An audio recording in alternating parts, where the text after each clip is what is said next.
Hello, hello. Oh, wait, hold on. Cut the stream. Oh, that is not what we should be playing. We should be playing this stuff. Ooh. DMCA, here we come. You hate to see it. Hate to see that. Huh?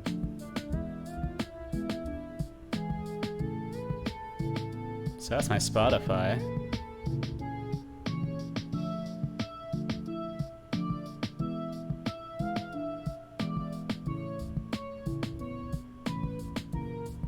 Alright, so let's get started. This is where we ended off last time. Actually, hold on. Just make sure that my audio is not completely jacked up. Let's open up Audacity. Have a little audio hiccup as it tries to mangle my whatever. Hello, hello, hello, hello. Alright, we're still in mono. Cool.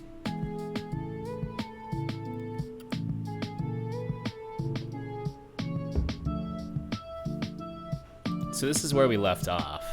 Anyways, is with this. Wow, look at that. It's a bit weird how there's like a really big I guess break in between the first pipe and the other pipes. This one's kind of neat. So we just wait because it's not actually implemented yet, and then we have hammer in the nails where you just click to get coins. Basically a clicker game. Amazing. How does he do it? Alright, so let's fix that really quick. So for floppy disk, that's just one of these. Is there a background? Oh, there is a background. Oh, okay. I thought that was like a collision area, but no, that's actually just the background. That happens to be about the same color as a collision area.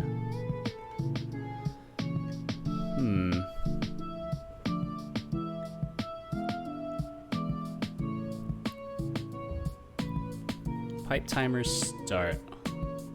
Respawn pipe. That is a bit weird though, huh? I don't think this makes a difference, but let's try it out. Right, so we just jump into here. Earn coins. Oh, that's weird.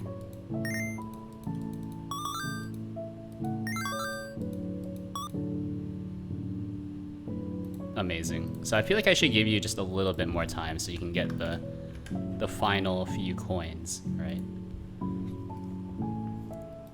So 12 seems to be an okay amount. So for some games like this one, 6 seconds is really all you need. This one, I'm not sure. This one is just, it takes forever. Might be fun to have the little person rotate, or maybe be on like a sprite sheet or something. Oh. Alright, well, that's a little glitched.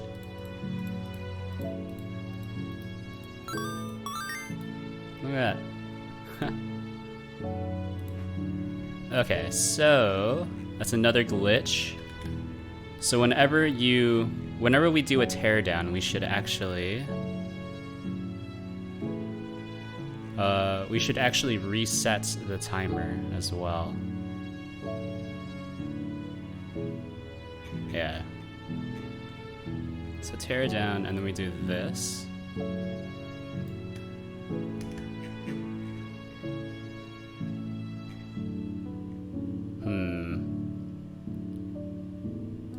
Yeah, should do this instead. Tear down game, and then just reset like that, so we don't have a kind of weird double spawn. Alright, let's not test it and just assume it works. So dodge the beans.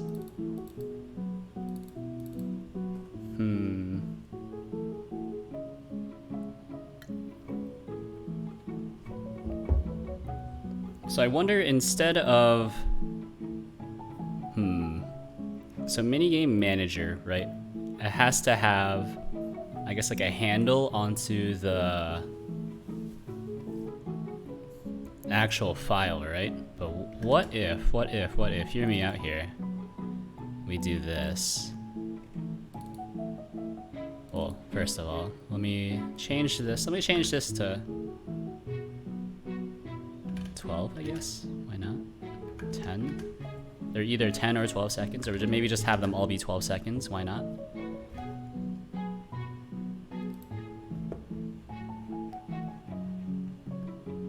But hear me out here. What if I just call them all game? Well, yeah. Right? What if I just call them all game? And then when I call on ready, it'll just scan your minigames folder, and possibly also an external minigames folder, so you can like basically hot reload in new minigames. Right? That might be cool. And as long as they all follow the same naming convention, so like minigame.textscene should be the entry point. It could be an interesting idea.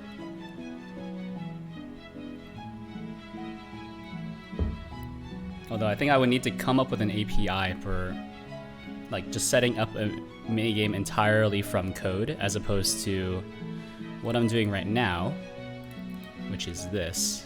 Making full use of the visual editor. Which, to be fair, is a bit more...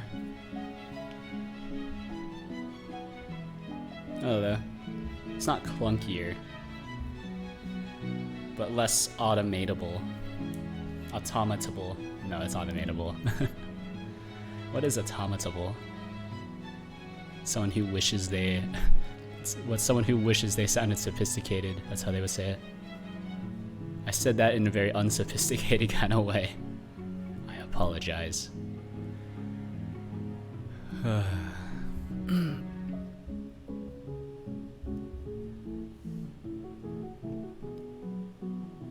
Okay. So...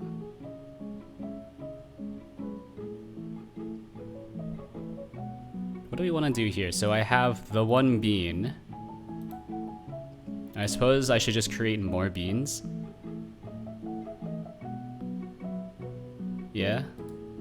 So let's open recent. There's the bean one. Phenomenal. So let's grab all, create a new thing, 400 by 400. We're not actually going to use the thing. I'm just grabbing it so I don't have to type in the new values, right? What else do beans look like? Or we'll just freehand like a new bean. Ooh. Ooh. It was looking good for a little bit. That's okay. Oh, you know what? If it has like a little sprout at the top, that might be pretty neat. So... erase. Erase. We'll just kind of...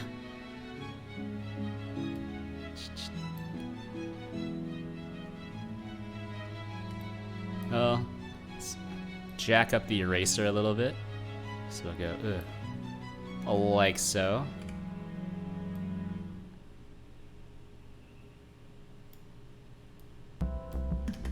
And there's your little sprout, right? Beans have sprouts.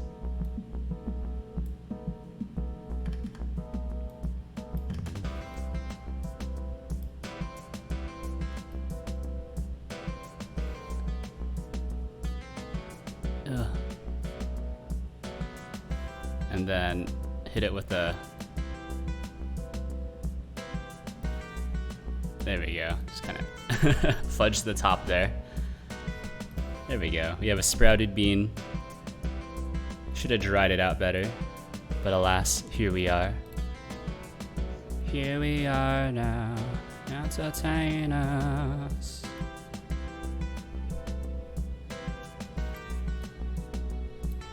Something like that.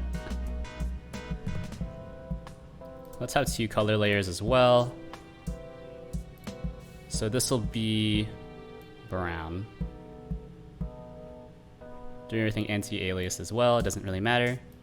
And then the layer under that, we'll do as some sort of, this kind of green. Look at that.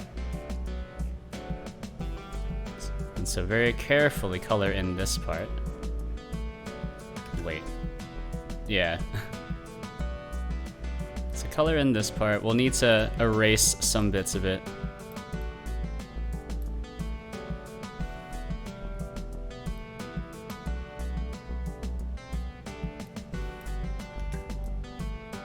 Yeah, there we go. Just go over here, erase this bit.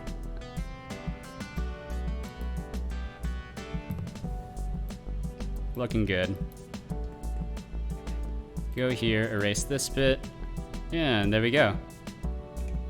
And whoever said drawing was hard?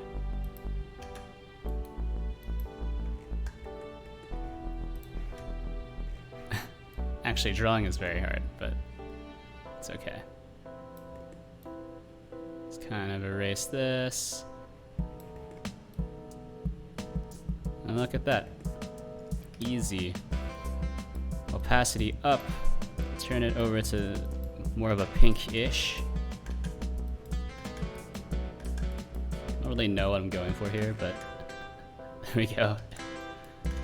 It's a bit too pink, actually, now that I'm thinking about it. It's color shifted even more.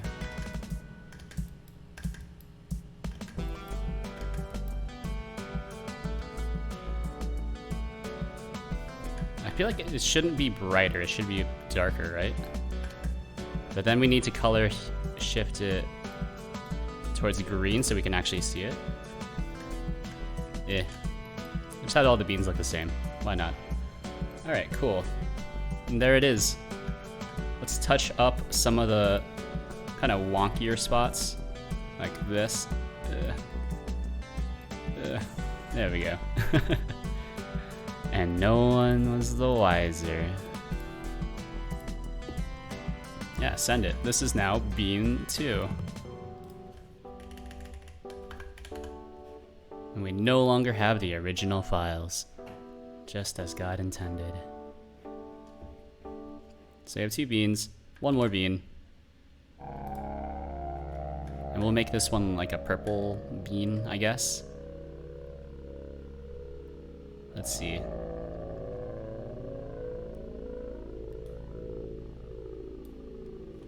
Or actually, no, this should be like the pickup, right? So we want to have... what does a bean plant look like? Let's see. Bean plant. Bean pie? Oh, it's just a plant. Huh. You know, it's... makes a lot of sense. I knew that's what these beans look like. How about like a black bean plant? What does a black bean plant look like? Oh, it just looks like a green bean plant. I did not know that. The more you know. So what should your pickups be? I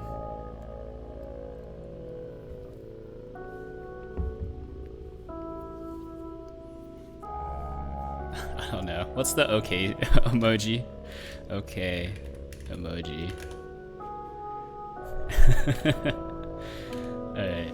I think that's what I'm gonna draw here. Just try to pick up the okay emojis. You can choose not to as a form of protest, but so that's like a C.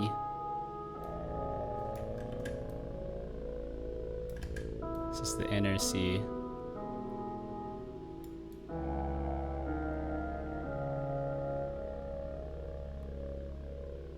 Just kind of freehand it. Okay, let's not freehand it like that. All right, let's do...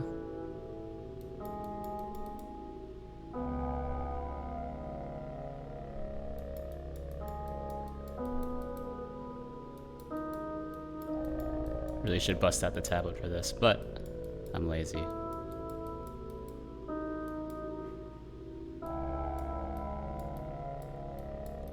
There we go.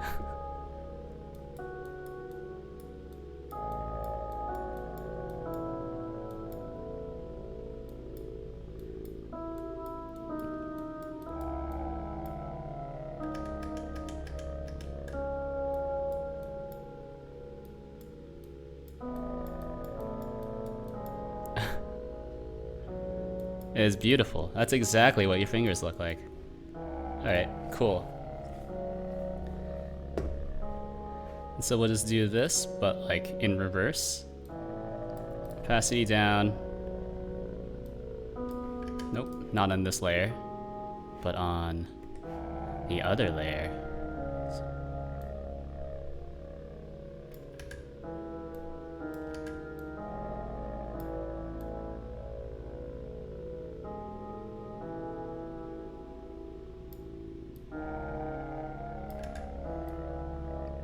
Just like this.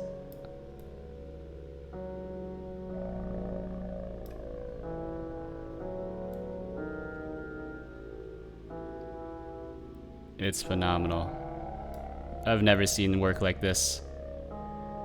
It's hard being this good. Look at that steady hand. Pretty good for using a Bluetooth mouse. Okay, there we go. So let's get rid of this. Yeah, there we go. More or less. You kind of get the vibe. I'm here for it.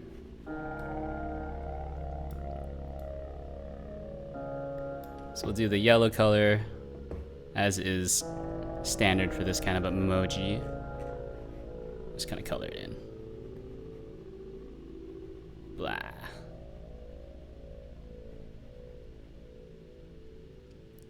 So I think it fits. You know, you have ooh face, and then you have whatever the heck this is.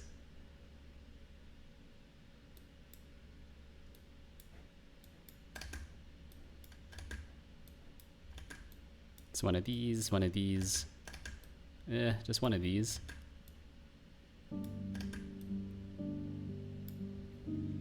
Something like that. Hold on.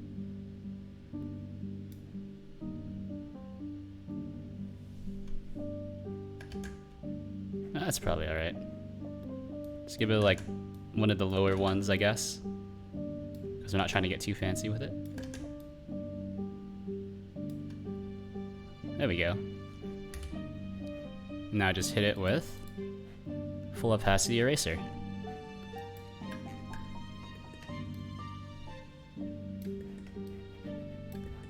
Clean up the outline.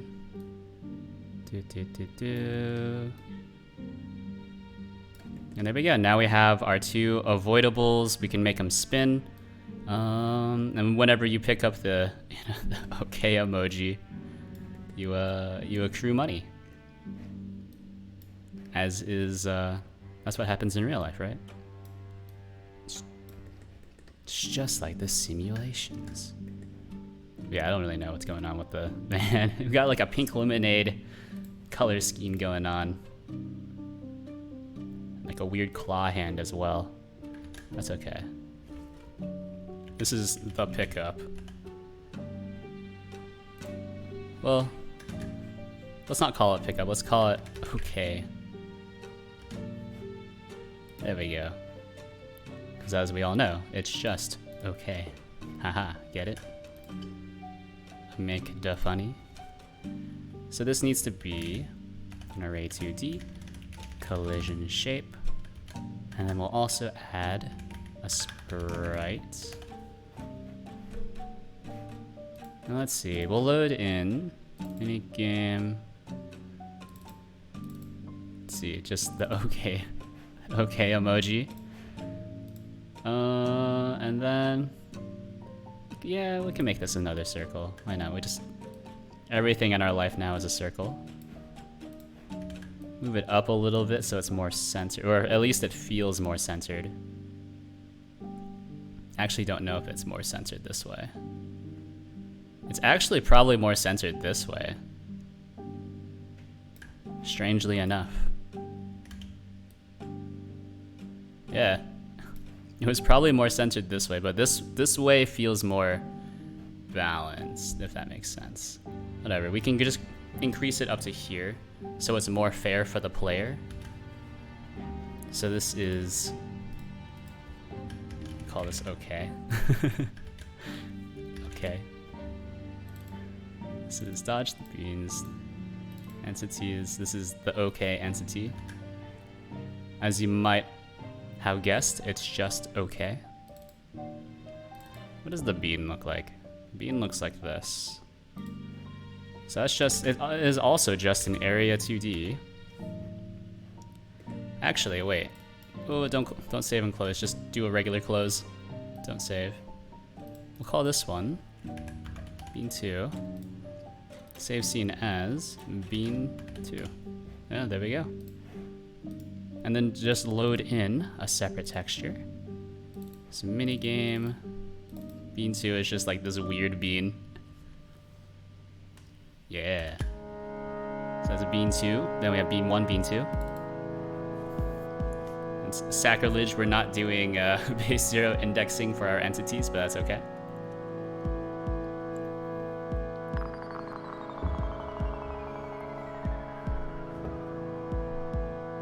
So let me see. We'll do... Just add a new script. We'll call it bean script. Script. So that's the bean script. We'll then also add the bean script to this one. Load that in. So it's the same script for both of them. We'll do...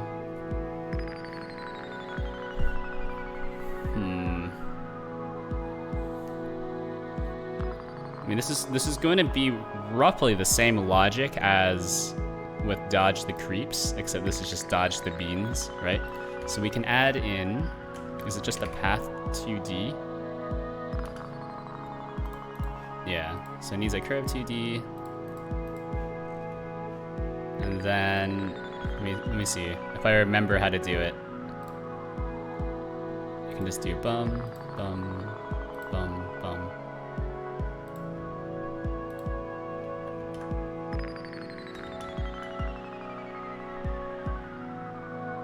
Close curve. What did I do?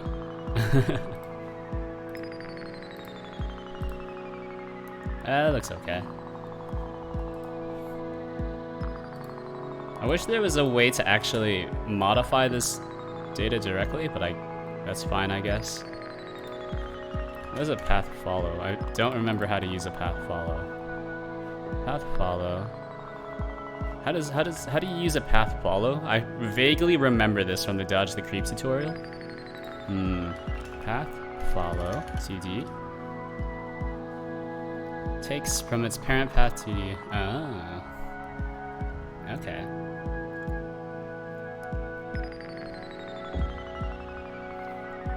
Alright, so what we need to do is just sample from the path. So like we get the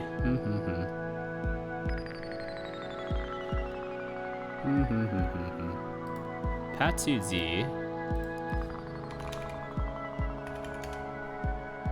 Alright, so we have the curve, and then we have the curve, we can get the length, right? Get length. It points in, okay.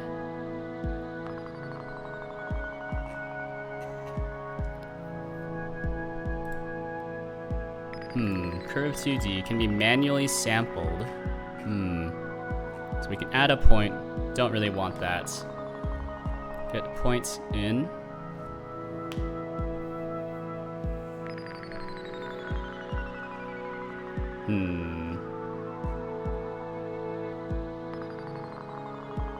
We don't really want to tessellate. Path 2D. We have the curve, we don't really want that. We want the offset. Oh, offset. We just want to offset, we want a random offset from 0 to 1, I think. Right, so we go to path follow, the offset is from 0 to... Oh, no. Oh, the unit offset, yeah. Okay, there we go. He's done it. We're remembering things. From way, way long ago. It was like 3 years ago when I first did my first Godot tutorial. Did the dodge the creeps. Then promptly forgot it. There we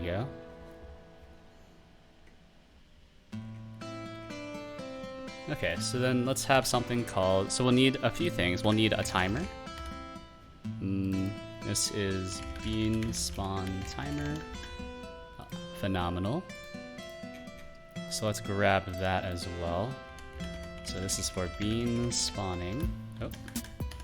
So let's see, on ready var bean spawn timer. Bean spawn time. No, timer equals bean spawn timer. Very good. Now we'll do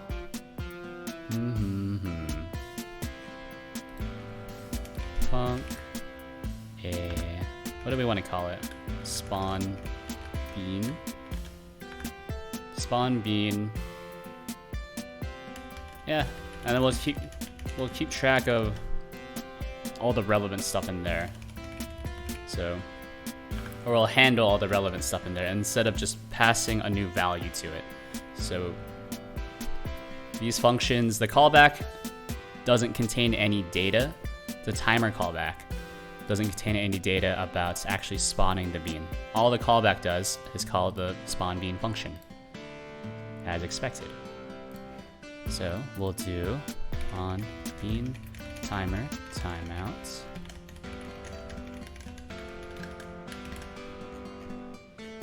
And then we'll do spawn bean, something like that. Well, spawn bean should be first, and then we will also start the timer again. So let's do bean spawn time float. Oh, let's make it half. Half a second. Oh, every 0.3 seconds we'll spawn a new bean. Oh baby. So let's do bean spawn timer connect timeout self. What is it called? What is it called? Bean timer time out. And then bean spawn timer start. There we go, bean spawn time. There we go. And then we'll also just restart the timer on timeout. There we go. Make it a one shot. And then we'll just manually restart it. I prefer to do it that way, as opposed to using the, I guess the default option. It makes me feel like I'm more in control. Even though I'm already handing off most of the logic to the engine anyways. You gotta let me have this.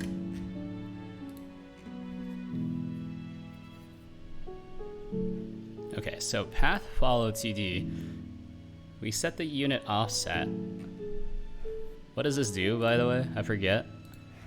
So the unit offset.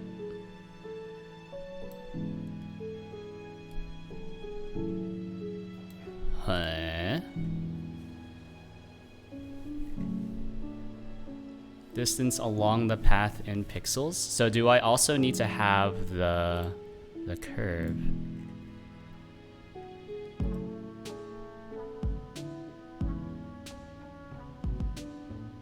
Get point position.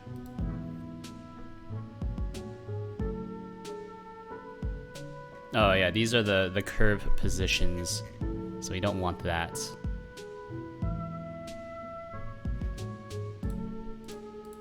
So how do you do this again? I want to do this without actually looking at the tutorial. So given an offset, I don't think I need curve 2D, I just need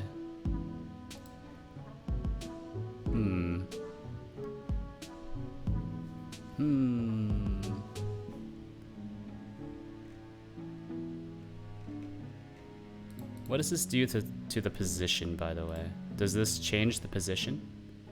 It does. Oh.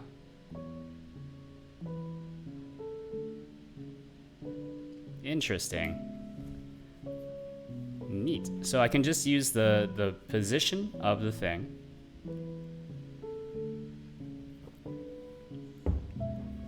And yeah, there we go. Yeah, so that's our unit offset. We randomly sample a value from 0 to 1.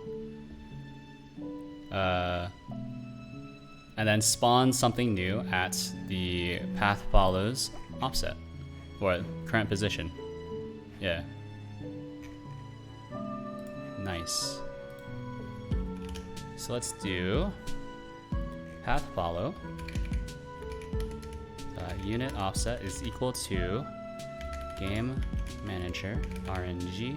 Well, can't I just use the, well, I should use game manager's RNG as opposed to something else. So this is random I. Random I is a value from 0 to 1, right?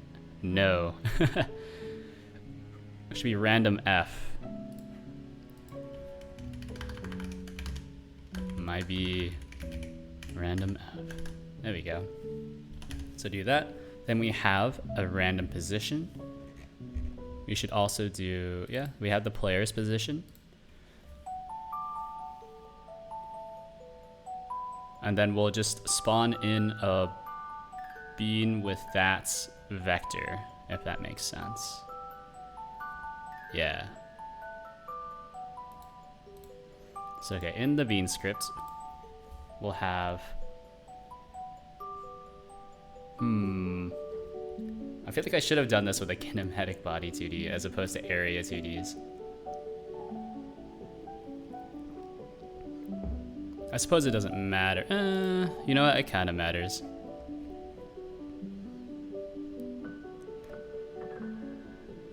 Yeah, it does matter. Okay, let's change this to a kinematic body 2D. So this is kinematic body. This is also now a kinematic body. And then we'll also need to change the script to be kinematic body 2D. There we go.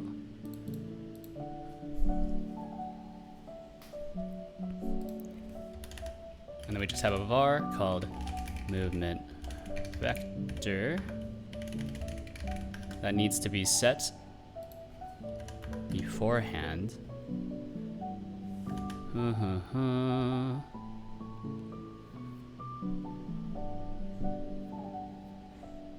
And then, let's just add like a, we won't even have like a separate timer, we'll just have like a lifetime. Var lifetime is equal to floats. We'll call it 10, 12, we'll call it 10. And then in the physics process, we'll just count it down, as opposed to just adding a timer. This is just slightly simpler. So we'll do lifetime minus equals a delta, and then if lifetime is equal to, is less than or equal to 0, then self q free. Amazing. And then we'll just take the movement vector and then just move you along the vector. Yeah. With your speed. So, const speed, some sort of float, we'll call it 100. Why not? Well, we'll call it 50 for now, and then we'll adjust it if need be.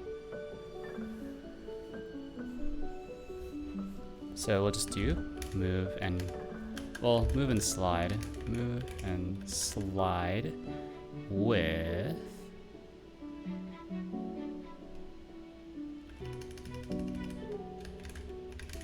movement vector is equal to, times equals to speed. Now do movement vector times delta. Right, and then up direction is just, yep, since it's top down, it doesn't matter where the ground is, so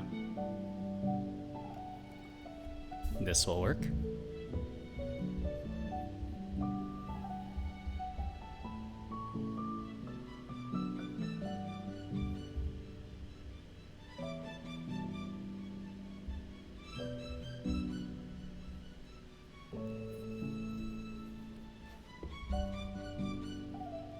All right, I think that's fine.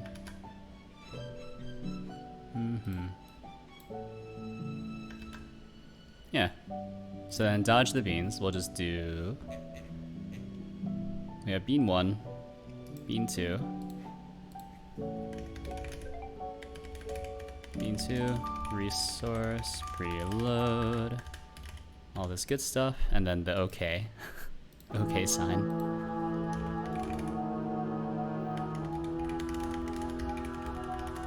Preload. There we go.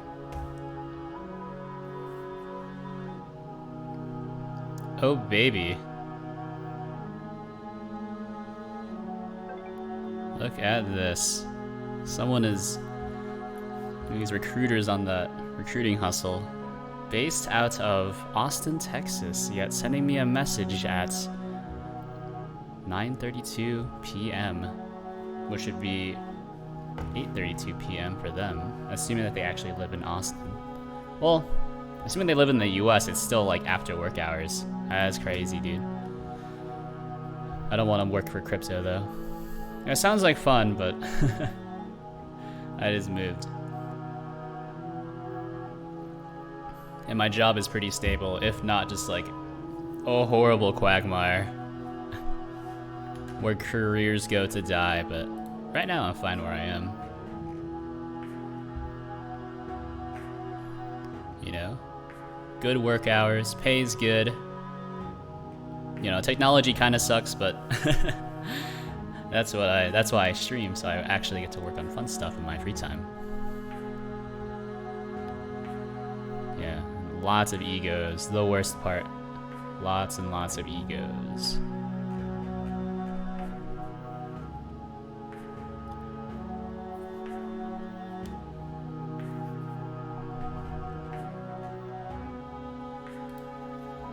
Okay, so now we'll have, what is it? We'll just do const spawnables, which is an array of just bean 1, bean 2, and then okay, right? So I should be able to do this? Yeah, look at that. So then we'll do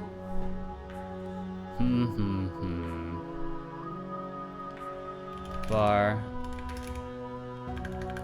spawn e, the spawn e, which is some sort of node2d, is equal to spawnables get, and we'll do game manager rng random I range from 0 to spawnables dot size. Wait, is random I, this is inclusive. Wait, no, I was looking at the wrong thing, by the way. Send me back. This is random I range inclusive. So this should be size minus 1. So that's the spawn E, then we just instance it. There we go.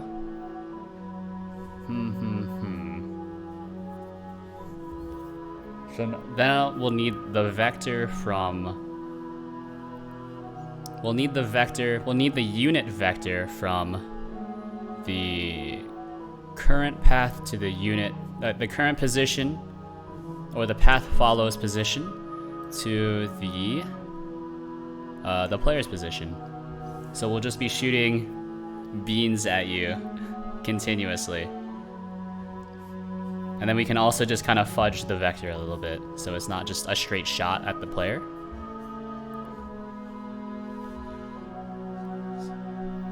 So that's your spawn E.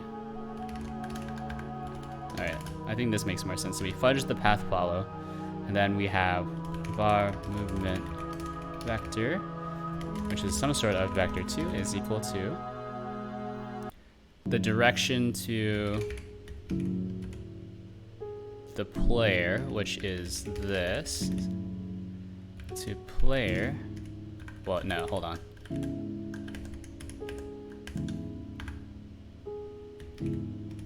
Yeah, this is your actual position, right? So this is player dot position. Yeah. And then we'll want to normalize this. So we can then set it on the spawn E.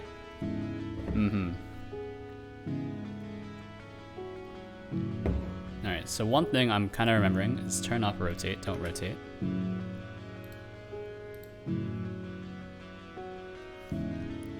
Okay, so we'll do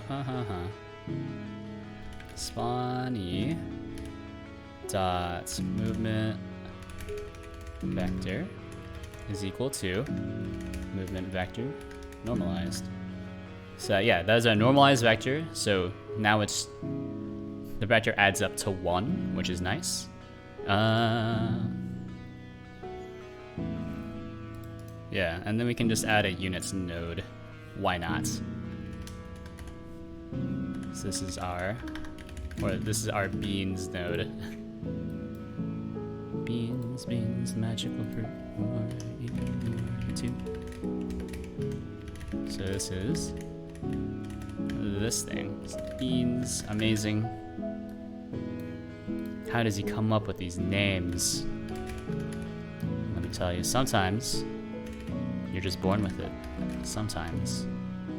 Wait, no. Maybe it's... I was about to say sometimes it's Maybelline, but no, that's not the... That is not the phrase. It's maybe it's Maybelline. Maybe he's born with it. Maybe it's Maybelline.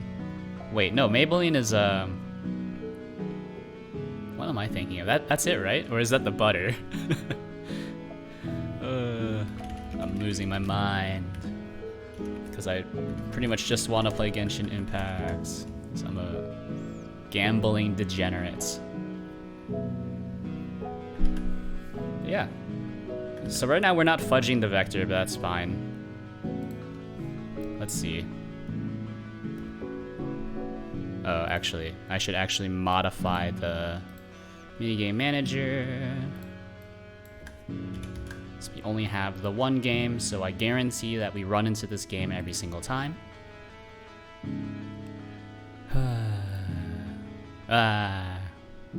Invalid set index on base area 2D spawn E. Oh, it's because it spawned in the OK thing. And this needs to be a kinematic body 2D as well.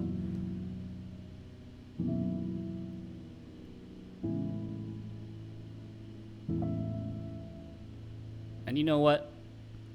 Let's load in the bean script for this as well. And we're going to change the name of this to spawnable script. So now all of these have the correct scripts. Very nice. Spawnable scripts.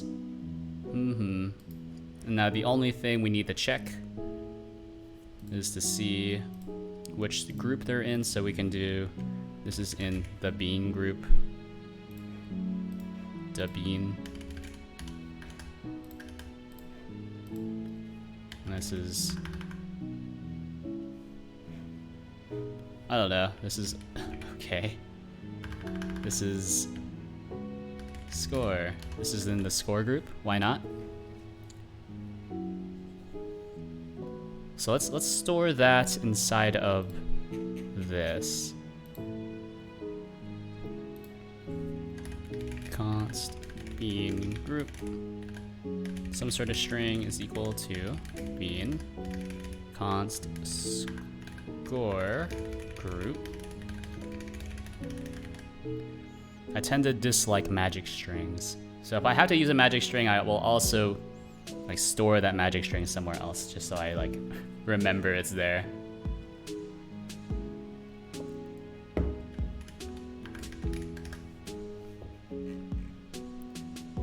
Okay. And then on player, I think on player we can just sample the position, right? Something like that. Or no, we can do this, right? We can do player.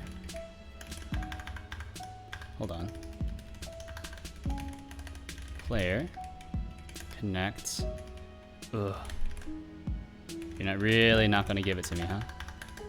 So area 2D. Area 2D has Body entered. So we should be able to do that from there, but it's not giving me the autocomplete.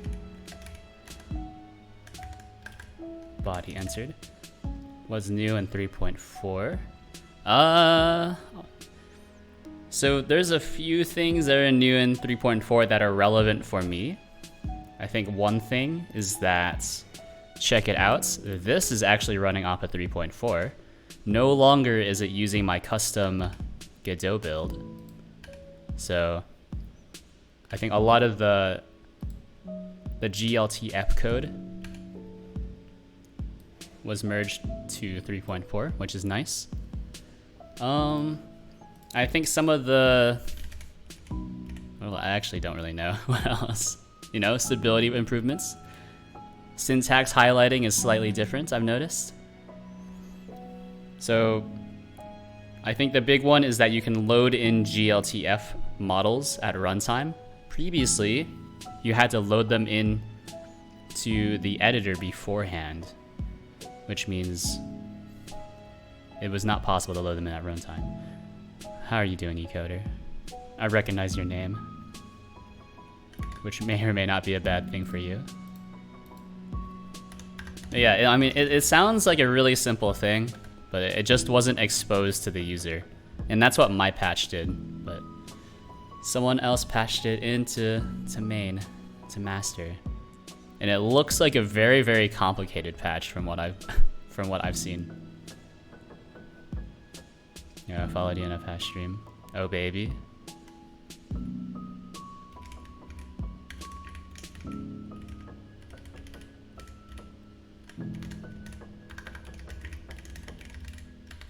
I hope that doesn't weird you out. You know, I tend to remember, or at least I remember the shape of the the name. If your name is too short, then I won't remember it. Which is actually doesn't help my case with yours. Not undo much 3D. Yeah, man. As we all know, 2D over 3D. Ooh woo.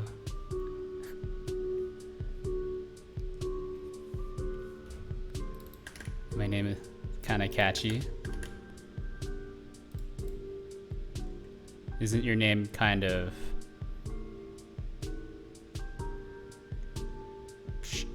I don't have anything. I tried to think of something. I apologize. The jokes are running on low today. Or maybe not even jokes, the puns are running on low. You will often remember me even after months. So that's like... For some people, that's a good thing. For others, that's a horrible thing.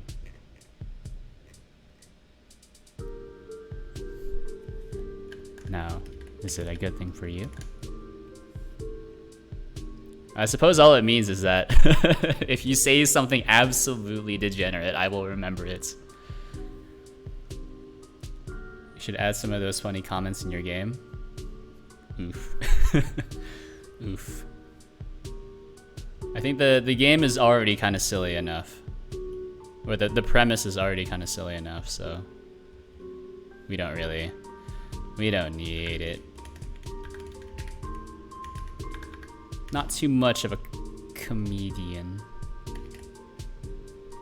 More just random quips occasionally.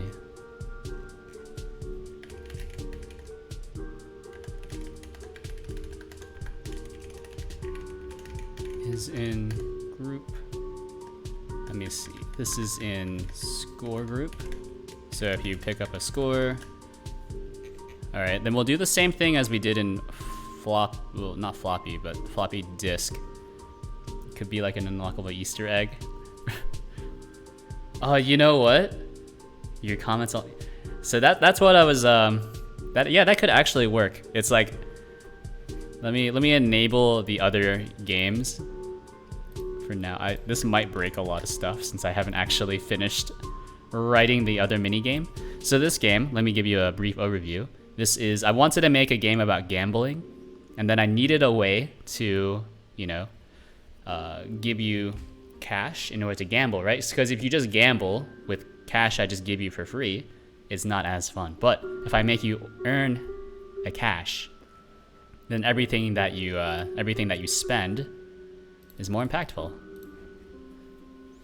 It gives you a little bit of risk because you stand to lose something, even though it's not monetarily useful. It's maybe it's temporally is a temporal sink, but you know.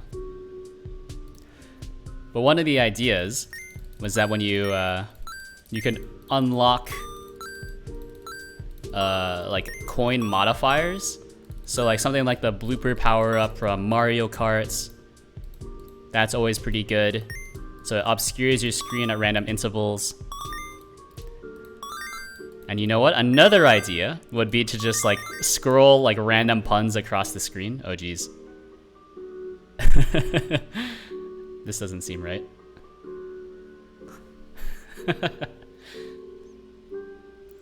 Yeah. Let's see. So yeah, scrolling random puns across the screen, that could be like a points, like that'd be like a 1.5 times coin multiplier. Adding a blooper to the screen, another 1.5 times on top of that. Rounding up would be kind of nice, you know? So we have 35 coins, and now we can gamble on the one thing. This is kind of based off of my experience with Melee. If you've ever played Super Smash Bros. Melee, you have the ability to play the gacha machine, and then you can change your odds to increase the chance of getting a new unlockable. Of course, there's only the one unlockable, which is the the debug item.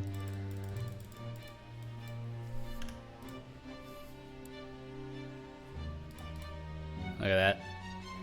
These are actually physics objects with a very poor bounciness for now, but we can tweak that. So yeah. That could be interesting. Like, I'm thinking like maybe here, or maybe I'll just make this a little smaller and then like have a multiplier, or like a modifier section. So you like tick some boxes like, oh, I want to use this modifier, you know? So is the bloopers. You know what? I should actually write this down. I should write this down somewhere. I think the pun one that's a good idea. That's a good idea. I can see this developing into an addictive game, right? The idea actually isn't very original, but no one else has really run with the gambling side. Everyone's more run with the WarioWare side, but I think the gambling side is more interesting.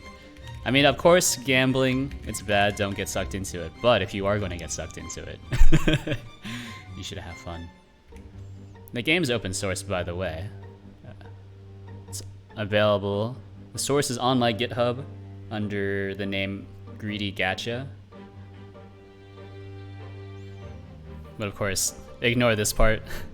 This is just the dev name, WW Godot, WarioWare Godot, RE, redo. Let me see, Greedy Gacha made with Godot 3.4.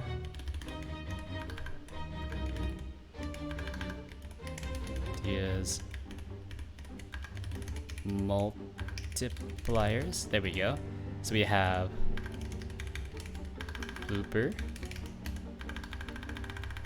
MK style bloopers, reduce the screen resolution, and then we can also do scroll random puns across the screen. There we go. Check it out later.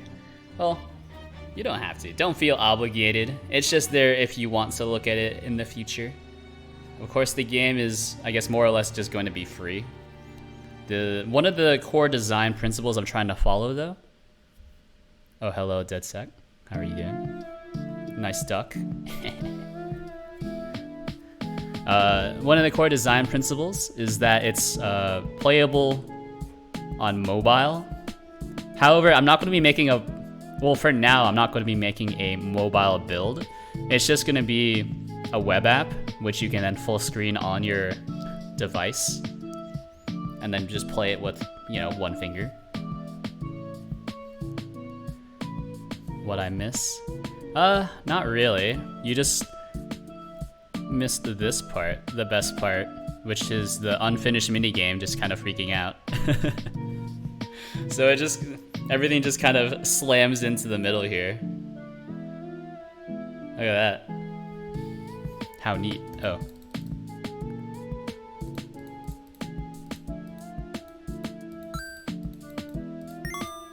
And we can actually accrue score. This one's still my favorite. This one's actually the most efficient minigame for accruing points, since you can just do this. Just click really fast. There we go. Those beans aren't right. Yeah, just something's a little off about them, not sure. Couldn't really tell from all the beans just kind of spawning into the middle, but you know how it do.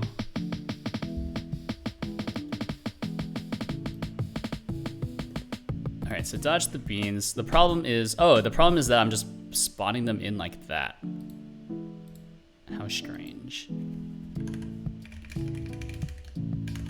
Get tree. Well, no, we need to yield until spawn E is ready, and then we'll modify their position. How long have you been live? I believe you can check that out. Well, if you're watching on desktop, it's like in the bottom right-hand corner. But let's see. My session has been going on for 57 minutes and 30 seconds, exact. I'm still working on writing my own Twitch bot, which it'll be very similar to my Discord bot. Actually, it'll probably just have like the same commands as my Discord bot. I literally just got the notification. I blame Twitch.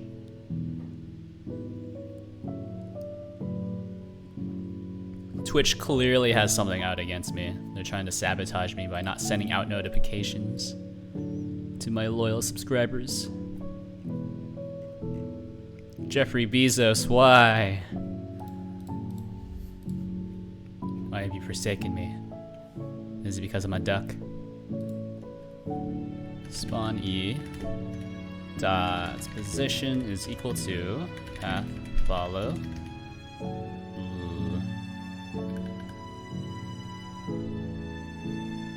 Dot position. Wonder if that's okay. That might not be okay. Also, no hecking in my chat. This is a Christian chat. We only drop hard F-bombs in this chat, as such. Oh man, have I told this story to you? So once in university, I was playing a set at a charity concert. So you know, solo guitar with his super chocolatey voice. And on my second song, I wasn't very comfortable with it, since they were just like, "Hey Tim, you got a week. Do you want to like perform for us and like rep your organization, etc., etc." I was like, "Yeah, sure, I guess. Why not?" Forgot the lyrics as I started playing the song, so I just played the intro twice, and I was like, frick, but I didn't say frick. I actually dropped the F-bomb into the mic. And that's one of those things that people say, like, if you practice enough, you'll never, you know, mess up that hard on stage. And let me tell you, that's not true. So luckily, someone in the crowd was just like, oh, they realized, and then they just started singing the lyrics, because it was a popular song. I think it was Stitches by Shawn Mendes. Yeah. When did you say it? I played it while I dropped the F-bomb while I was like in the middle of the set, because I was trying to remember the lyrics. So that was a good time. It was actually I heard afterwards, it was actually like a really like heartwarming moment, because everyone in the crowd, because it was a popular song, so everyone knew the lyrics. So then everyone just started singing it, and then we just had like, you know, the good old kumbaya. Where everyone's just singing the song along with me. But in the middle of that, I was just like, I don't know what to do, man. I don't know what to do. do I just leave? Just unplug the guitar, just go run away? No, I can't. But also, I really should not have dropped the F-bomb into the mic. So, you know, good times, good times.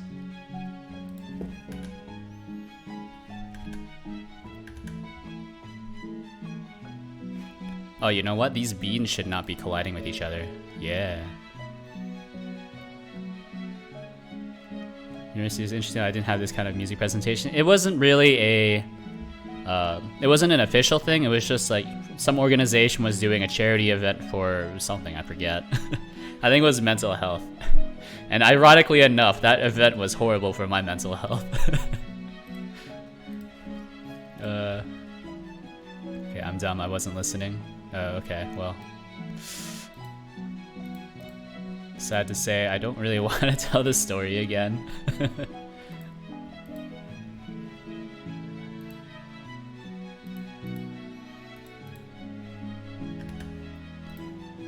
It is kind of a long story, but the long and short of it, I dropped the F-bomb into the mic when I was playing at a charity event.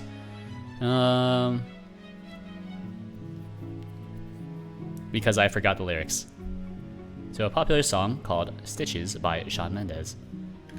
And it turned around when everyone in the crowd started singing along and they realized I forgot the lyrics. But yeah, playing, yeah. I'm a guitarist, etc., etc. Guitarist, and I sing. Hey, how do you keep motivated to make games at night? I'm always tired from work. So my work sucks. I am a software consultant for a big tech firm. You can find that out by just like, I pre-doxed myself by adding my real name in my profile. So if you can kind of guess where my accent is from, it's usually pretty easy. Yeah, no, so like software consulting, my previous projects I was on had a lot more software development work. So we were working with a lot of Spring Boot, Jenkins, Angular, full stack. That sucked. So yeah, I had almost no motivation, but now I've moved on to, you know, I'm leading the work stream as a work stream of one person. But I always just say I lead the work stream because it sounds better. But,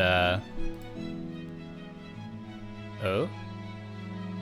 This doesn't feel right. Why aren't they moving? But yeah, so now all I do is I write a compiler. Well, no, I don't write a compiler. I write the pipeline. I wrote a CLI in Golang, and we're working with Ansible, if you're familiar with that.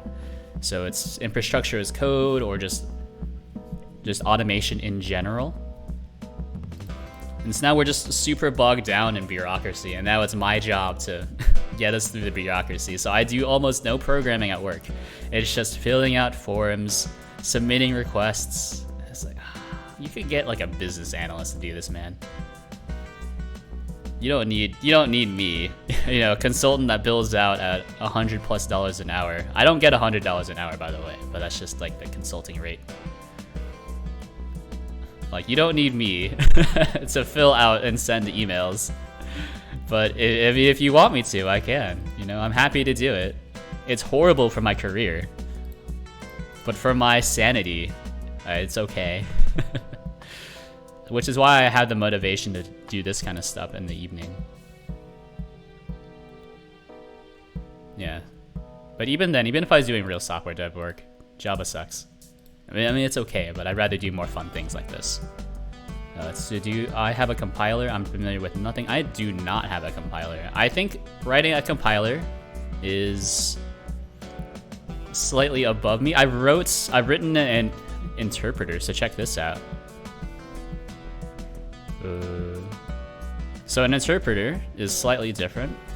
I do want to write a pre-compiler for this, but this is my programming language I wrote with Godot. More or less Turing complete.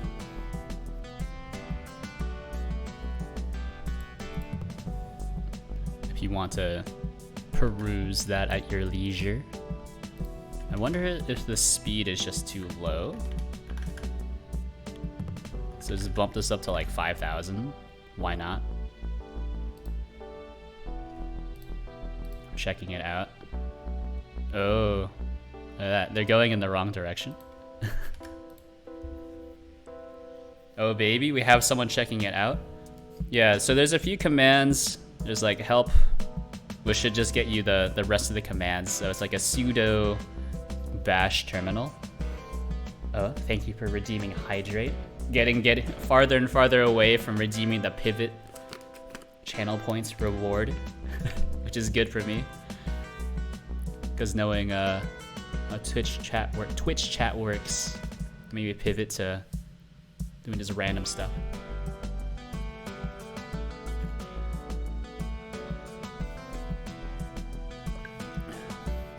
Pivot is too big. Ooh. Notices your pivot. I don't know, pivot. It means that you can request that I just switch to another thing. So we can switch to whatever thing of your choosing.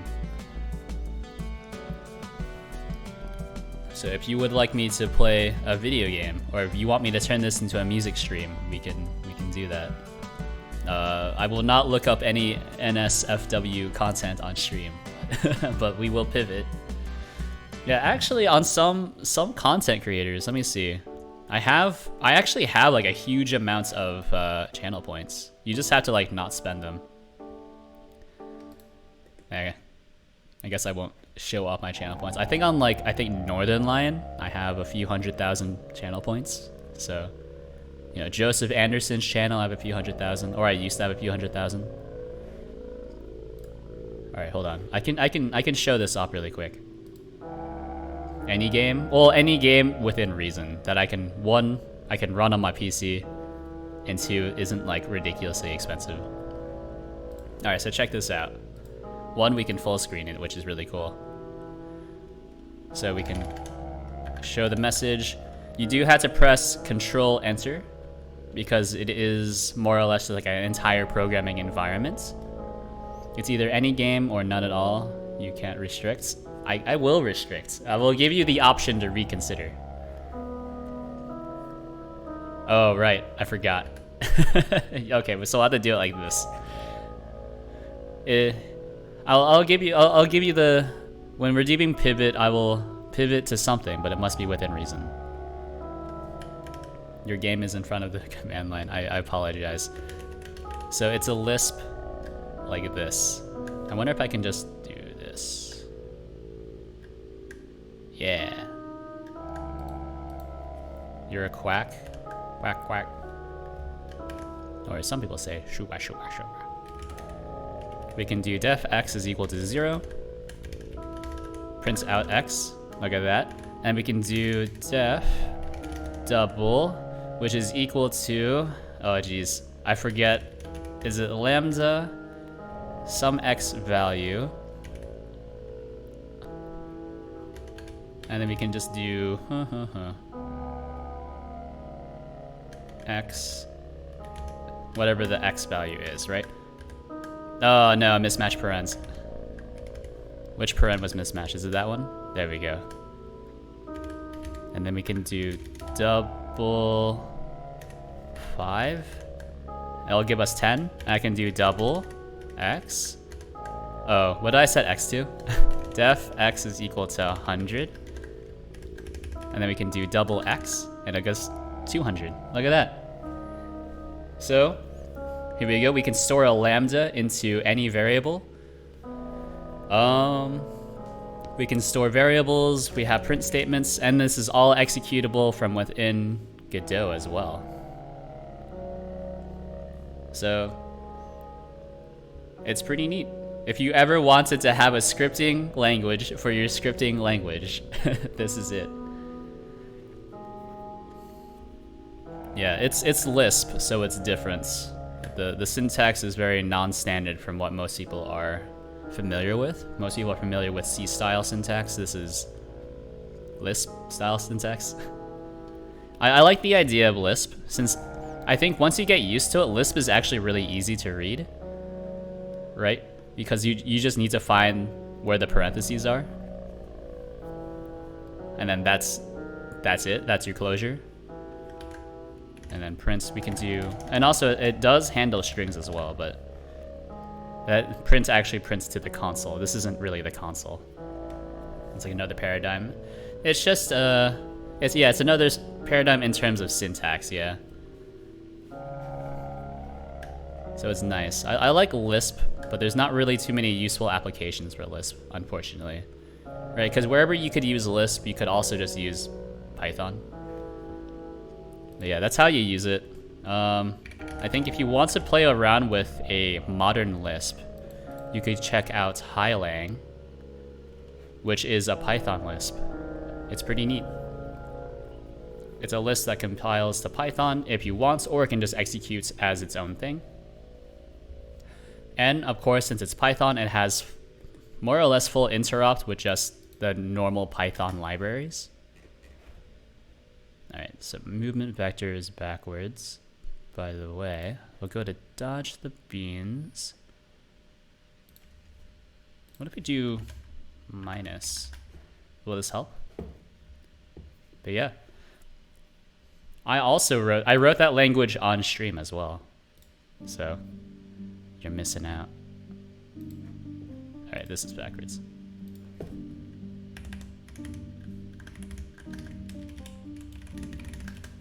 There we go. Yeah, wrote that language on stream. Had some help from chat as well. Regular chatter knock. Give me some tips for the parser and all that. Jeez, this is absolutely terrifying since they're so big. Let's get out of this. What's a paradigm? A paradigm is, oh no, I'm not a dictionary. Wait, let's Google it. I know what a paradigm means. I don't really remember how to use it. Did I close Chrome? I did close Chrome entirely. What a genius. Define paradigm. A paradigm is a typical example or pattern of something. A model. Yeah. So basically a pattern, more or less. You know, have you ever heard of a paradigm shift? AKA the standard way of doing something has completely changed. More or less. Something like that, you know? You feel me? Alright, so this sprite is slightly smaller. We could also just scale these down. Homework is gone now. Fawn. What?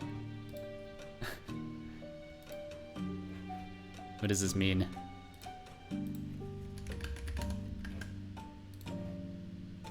Ga. Yay, my Bia. Programming languages are often designed following a paradigm. This is true. Well, nowadays anyways. Unless you're just trying to come up with your own thing. Create a new paradigm. That's above my pay grade and education level.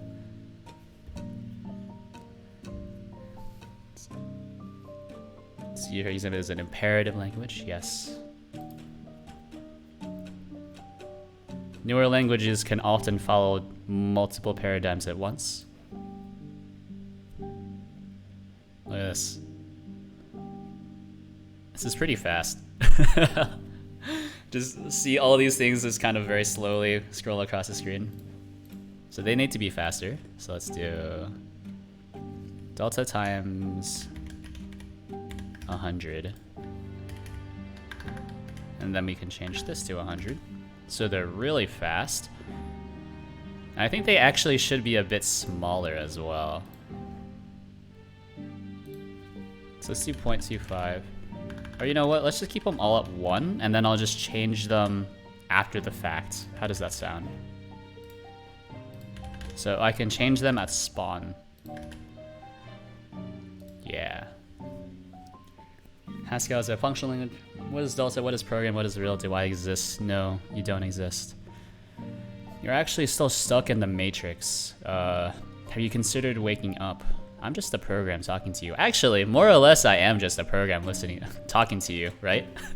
For all you know, I'm just an AI. I'm actually just an AI duck that is talking to you. So do I exist? Do you exist? Do you, when you go to sleep, does that version of you disappear? And the version of you that wakes up the next day, is that just a different person entirely?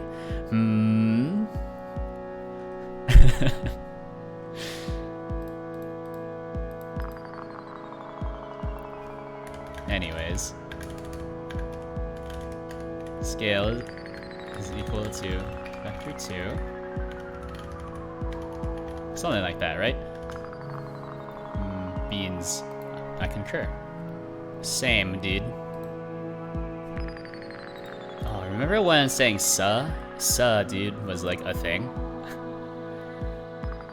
Alright, so here's the idea, is that you would collect... you would have to dodge the things and then collect the okay the okay emojis. So let's do that.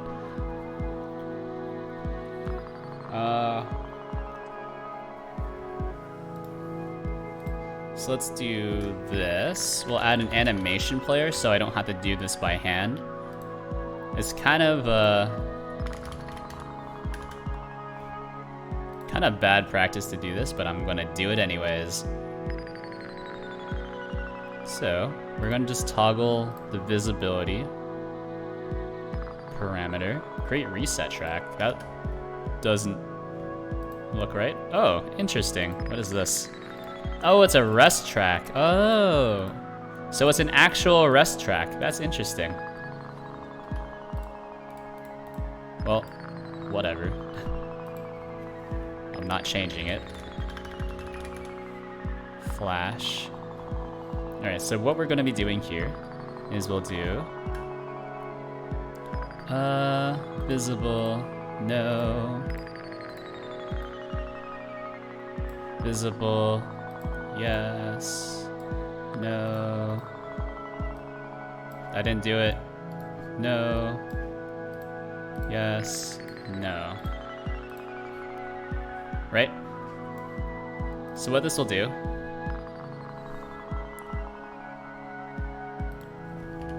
you know, let's do this twice. So we'll just manually animate it by hand because I'm lazy. And by lazy, I mean like, I don't want to think of the technical solution to this. This is just easier. When you're two chapters behind because you missed class. I don't know. I can tell you one thing is that I'm happy I'm no longer in school. So, I don't know. I mean, you just gotta get through it, you know? I'm assuming that you must be in like a high school, right? At least. And it's crazy to me because I've been working for like 4 years. So that's pretty wild. Because I graduated from university in 2017. After high school? Oh, really? You're a university student. Name all of the elements in the periodic table. Or you might not be a university student. You could be in a, you know, technical college, learning a trade. That's also good. Technical school. It's also pretty good. Nothing against that. You guessed it right. He's done it. So does that mean you're European? Because technical schools aren't very popular in the US. So let's psychoanalyze this. Actually, let's not.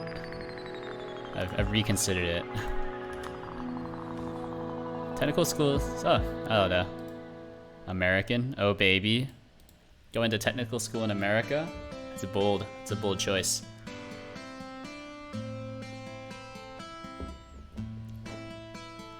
It's kind of weird though how people, like the common culture in the US is to discourage people from going into trades, where trades are actually, one, they're very necessary, and two, they don't pay too bad.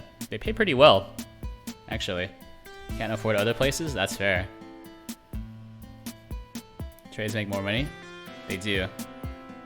Well, I think if you factor in the fact that, like, most people when they go to university, they don't really go into a super high-paying job right out of school, unless you go into STEM. Howdy. How do you do, Wadi Cereal? Saral? Wadi Saral, not cereal. I apologize. Is that like a Ligma? Or like a goblin? Good idea. How about you? What are you working on? So, what I am working on is I wanted to make a gambling game, right? So a game that was all about just gambling away fake money. However, the more I thought about it, the more it didn't make sense, right? Like if you say you're playing poker with fake money, it's not as fun. So to go along with the gambling, I'm making WarioWare-style minigames. So I make you earn the money that you gamble away, so that there's a little bit of risk involved. Like, it's not hard, right? Because the WarioWare minigames, also not hard. So this is what I have so far. Mostly because I don't know. I don't really work on this full time. I made the overlay and this little model face tracker. So those are the other things I work on in my free time. Let's see, you accrue money, yada yada. I came up with a bean idea, this is true. Collision isn't implemented yet, but this is pretty easy. So you avoid the beans, collect the OK symbols. And I'll add scoring in eventually. This is the most broken game, but it's also really simple. So you accrue money, right? And then there's the one gambling game, which is a gacha machine from the same idea as Super Smash Bros. Melee. There's only the one item, the debug item. But yeah. So gambling is more fun if you have something to lose. And that's kind of it. So I'm creating a bunch of games, going to create more gacha options, maybe create some multipliers. So yeah, but Mario Kart style bloopers, which obscures your screen. I have access to your viewports, so I can also like just decrease the resolution if I want to. And just other things, right? So you accrue money faster so you can gamble it away faster. Because gambling with no risk is not fun. Cool, is this for itch or somewhere else? It's probably for itch. I don't know, like it's just like a game. You can actually find the game files here. Pretty much everything I write is open source. So let me drop a link into chat. Boom. Greedy gacha. Apache 2 license, so it's actually like if you wanted to like sell it more or less, you could. It would be very rude of you to sell it, but you could. You just have to credit me. Along with, I made this. Oh geez, where'd it go? Oh no, where did it go? I made this, and I made this thing. Which are the two things you see on screen right now. Well, you know, if you wanted to though. If you wanted to, and you became super big, that would be kind of cool. But anyways, I like creating my own stuff. Oh baby. I also like creating my own stuff, which is why I created my own stream overlay. It is also kind of jank. But also kind of fun because you can do things like this. So you can view the stats, which is just how many things you've killed so far. Yada yada.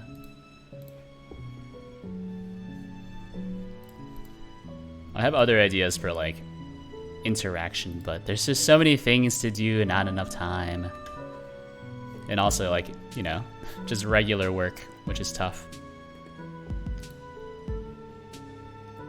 I mean, I guess regular work isn't tough, but, you know, I can't just work on this during the regular day, which is why I stream at night.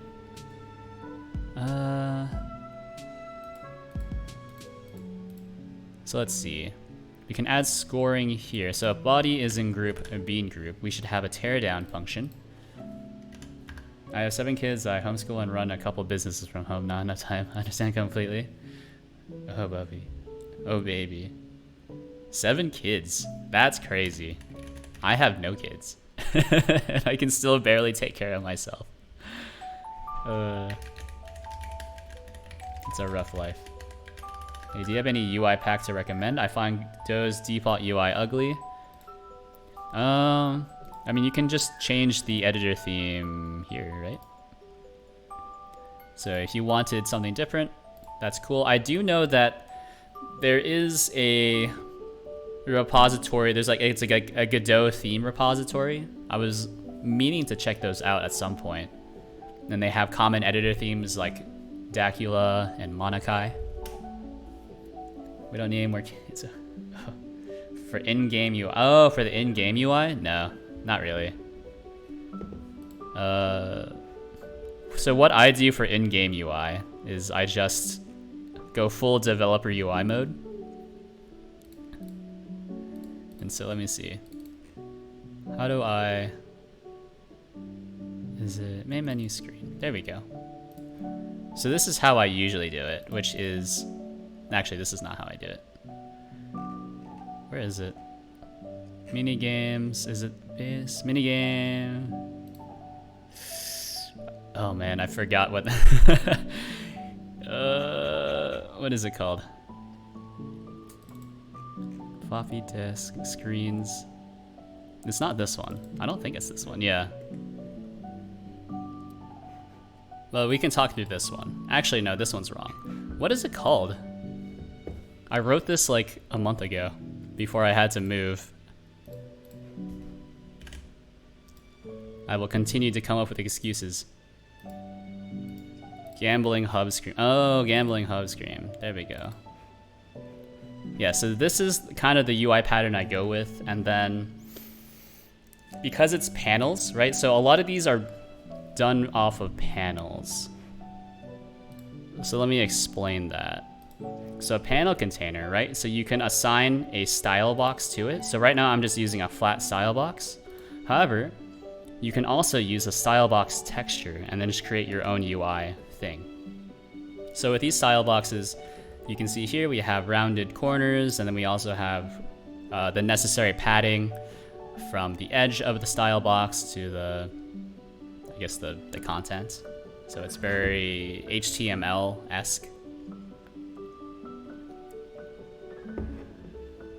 Which is neat. It'd be fun if this is a multiplayer game. I'm not sure how you would do multiplayer here. If you have any ideas, I'm open to it.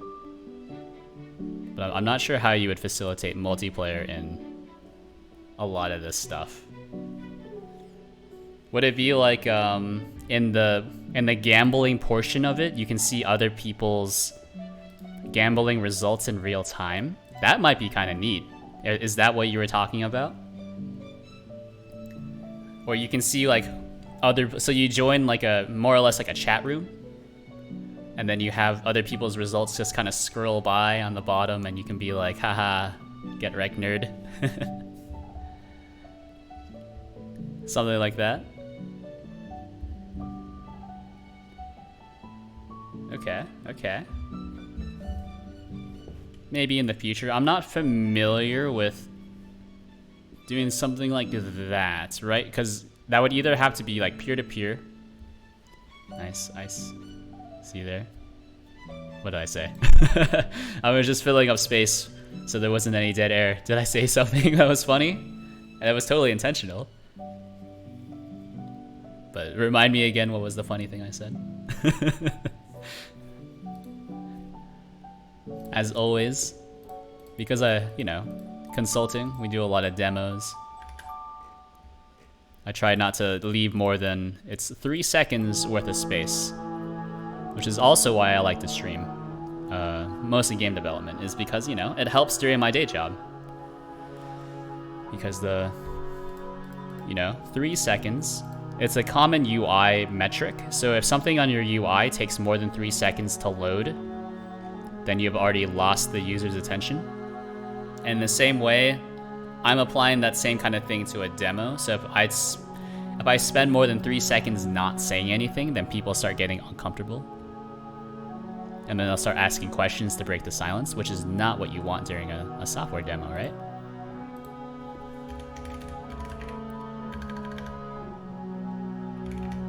Hit animation. What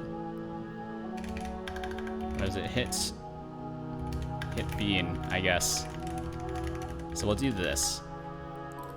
So from the dodge the beans main thingy, if body is in group, so if you collide with a bean, so if body is in group, bean group, then player, hit bean. We'll just call this function. And then this function here, which is what I'm calling from dodge the bean, we'll do anim player play flash. Something like that. Then we'll need to also hook this part up. So connect animation finished. Now I do need to look up which what parameters this takes. So, okay, anim name. There we go. So anim finished. How does the game know when the bean pokes the player? So we can run through this. So each bean has a collision shape, which is this blue circle you see here. It's not visible during normal gameplay unless I turn on visible collision shapes. And also the player has their own collision shape shown here. Now what I have done is I have hooked up a lot of the collision here. So each script or each object, so this is very object oriented, aka like very strict hierarchies, and they all have their own functions that are exposed at some point. So this function is exposed, or this signal, but we'll call it a function for ease of understanding, right? So this function is exposed. So whenever this happens, a body enters the player, and of course this function is available on the player scripts implicitly. Then we'll call on player collided, and then on player collided, then we can check what collided with us. We can check the group of the body.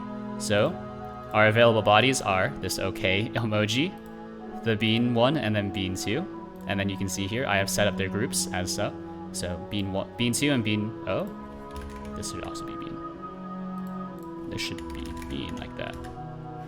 This is bean, and then OK is just score. And that's how you know when they collide. So I can check the group. So if they're beans, we call this one. Else, if the body is in group, the score group. And I've set these to just be string constants up here at the very top. Then we'll do something else to increase your score. So what we'll probably do is spawn coin at player.global position. There we go. Something like that. So we'll go to player. We do need to finish this script. So anim finished. So I do need to finish writing this function here. So whenever animation finished, this function is, we'll call it called. Whenever this function is called on animation player, then we'll call this function on ourselves here. And this takes in this parameter, if I remember from the documentation. Yeah, I hope that answers your question. The system is a little different from, I want to say it's different from how Unity does it, but honestly it has been a little bit since I've done Unity. Oh, and I've accidentally pressed Control D on this. So let's see. We'll do if anim name is equal to flash. I try not to use too many just random strings like this. So these are what we call magic variables. So you have magic numbers or magic strings, which are things that are just in your code. So, and they're constant. Constants should always be at the top, but since this script is really short, I'm gonna break that rule. So anim name is equal to flash. So hit bean. Let's see, I think I should disable your collision shape. That makes sense. So disabled. Yeah. We'll do. It doesn't matter which order we do because in GD script, variables and functions are hoisted. And what that means is the ordering of each of your code more or less doesn't matter unless you're inside of a function, which is nice. So you read functions top down, but otherwise it doesn't really matter what the order of everything is. Although you should try to follow a general order. That's why I have these. My template has these labels in. So for most people, having labels is kind of a bad thing, but as long as you don't have too many of them, it's fine. Hey, Knock. How are you doing? I'm doing pretty alright. Just working on this WarioWare gambling game. WarioWare-style gambling game. Once more. Collision. Shape disabled is equal to false. Alright, so whenever you get hit by a bean, we'll play the flash function, and then we also have this hooked up. So whenever you are hit by a bean, you cannot be hit again, but also you must wait, I think, 2 seconds. So that's your penalty for getting hit by a bean. So you cannot get hit by other beans, but you also cannot increase your score. But yeah. In terms of how my day has been going, conducted a demo today, absolutely killed it, and then I was also notified after the demo that was absolutely not what they wanted to hear. So, also pretty good. Yeah, because I showed off we took our Go CLI, deployed it onto Windows, wrapped it into a VS Code extension, and they're like, "Oh, that's really cool, but also that's horrible for us because now we need to log it into the main system, and then we need to go through all this paperwork because actually you're not supposed to do that. We're actually not sure how you were able to do this on your machine, but." My direct data center, everything that's far being client threatening us. You know how it is. Oh yeah, I feel you. I've been there. Luckily, I'm no longer there, but yeah, I'm seeing my future workday is splashing from my eyes. It's just it's been bureaucracy for a while, and it's going to continue to be lots of bureaucracy. But it's fine. It's a complete waste of my skill set, but it's fine. Oh, jeez. Ooh. Oh, baby. That's actually pretty fun. I like that. That's not how I intended it to work, but I think that's actually better.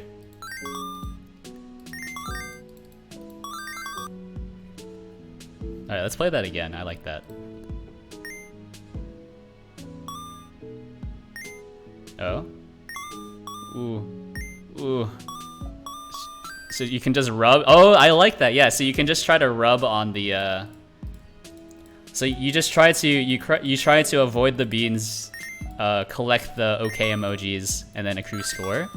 So what I was more envisioning was that you would try to, once you hit a bean, it despawns. Once you hit one of the scoring mechanisms, it's also despawns. However, I think I've broken it. I thought it was supposed to be one button. Well, you know, it's more or less one button. Right, it follows your mouse pointer. Which I think is also valid for mobile games. I think that's fine. Mouse isn't a button. That's okay. It's mouse motion. It's mouse motion, which is not a button. I think it's still more or less playable on mobile.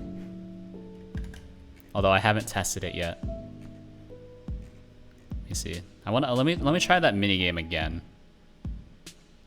So one finger is the actual restriction, not one button. I apologize. Yes, that is the actual restriction, probably.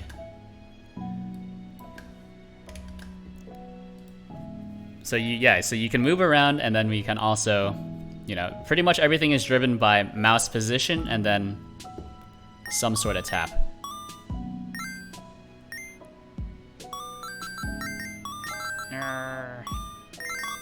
Oh, that's broken, actually. You should not be able to hit other things. You should not be able to accrue score if you are currently hit. So that's good to know. Huh. So how can you collide?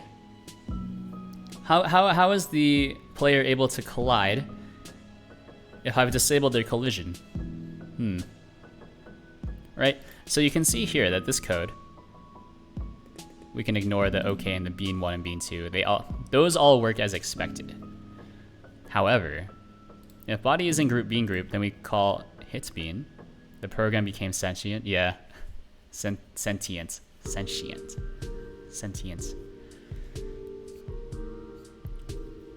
English is weird, man.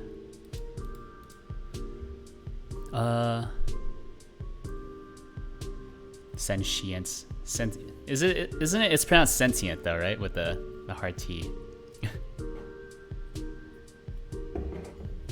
Anyways, player collided. If it's in group, then we should call this function, right? Player hit bean. And then we play this animation, and then we also disable the collision shape, right?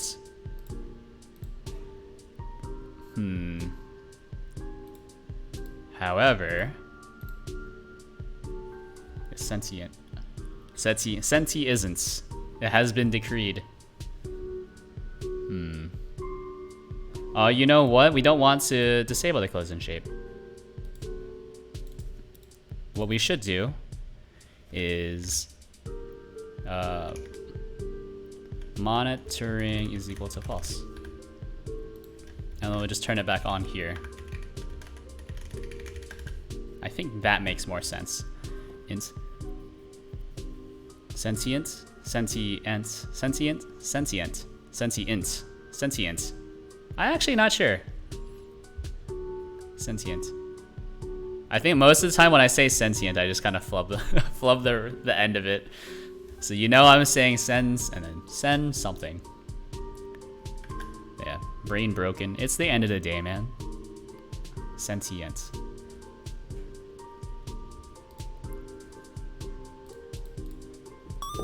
Oh. What? Huh? Hello? What? Alright, something's wrong here. Let me see. That collision didn't make any sense. So let me see. What does my collision look like? Yeah? Yeah? Yeah? Alright. Something's not right here. Something's not right. How am I getting hits like immediately? Or you know what? I should do, let's increase the time and then just have a spawn timer like I did with the other thing. So floppy disk, we have a delay timer, and we'll just call this spawn delay timer. Do you know binary, hex, and octal? Is this just me or is it mildly sexual? I think you might be into beans. So, you know, I'm happy for you. You've found a new kink. Very nice. I see I see the asses, I just see you flick the bean. Ooh.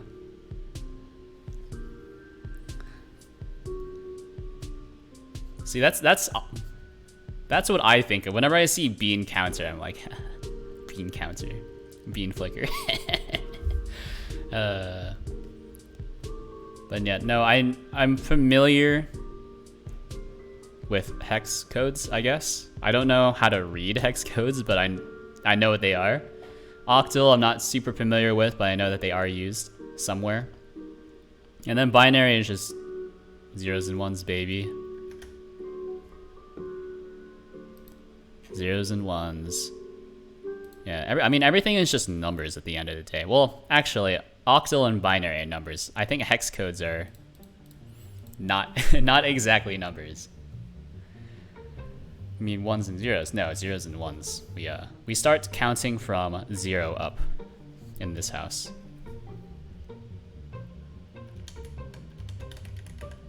Big sorry.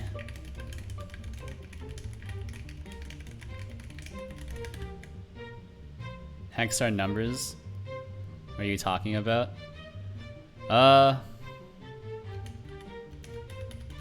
Hexadecimal.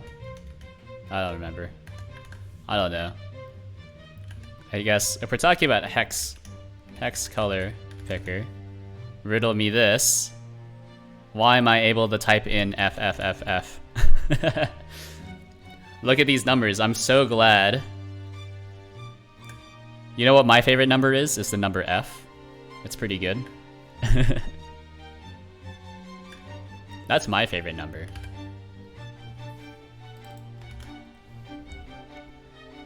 Because FF equals 255. It's okay. Let me have this. Spawn delay timer.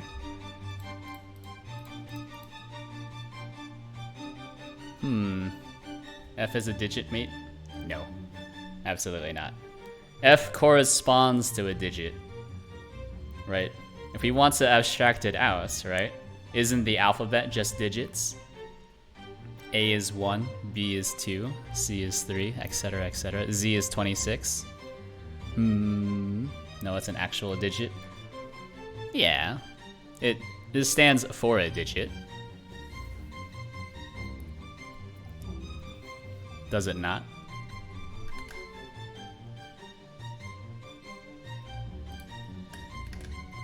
Alright, let's grab this, and then we'll just do spawn delay timer. Connect timeout self. No, it's an actual digit because we use the same symbol for a letter, doesn't make a difference. F is just much a digit in hex as the numeric symbols. Alright, well, I don't know. I suppose that makes sense. Because hexadecimal is using it's using a different number base than 10, something like that. I will eat your bean. That sounds gross. Please don't. Mostly because I don't have a bean, so like that would be a slight problem. Bean delay time, so let's set it for just 1 second. 1 second delay, and then we start spawning at a rapid fire pace. Wow, quackadecimal. Oh baby. Are you thinking what I'm thinking? I develop a new system for just a new number base to write all my games in. We're no longer base 10. I'm off. Lunch break is basically over. Good luck with the game. Alright. Always nice having you around, Nah. Take it easy. Good luck with your the work BS and all that. So let's see. Can you even do that? Probably not. Oh, we could. To use a different number base, at least in like user space code, I think that's possible. I think to replace the entire number base in the engine, probably not. Right, because you would have to run each number through some converter. Or I guess each pseudo number, not really a number, through a converter, right?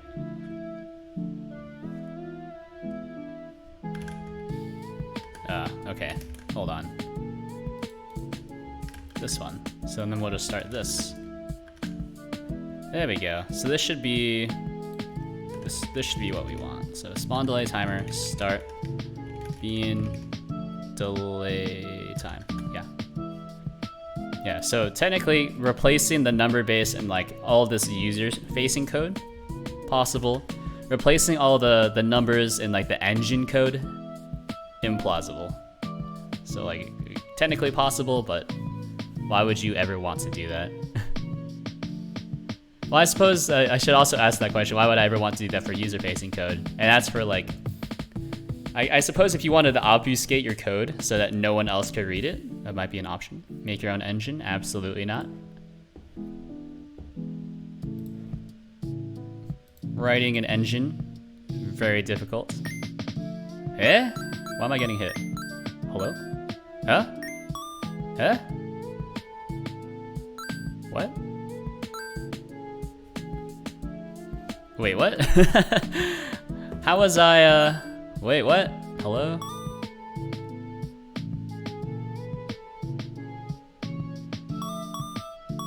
It shouldn't be possible. Hold on, something's wrong here. You know what? Let me be right back, I gotta use the restroom.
Hello, hello, hello. I'm back.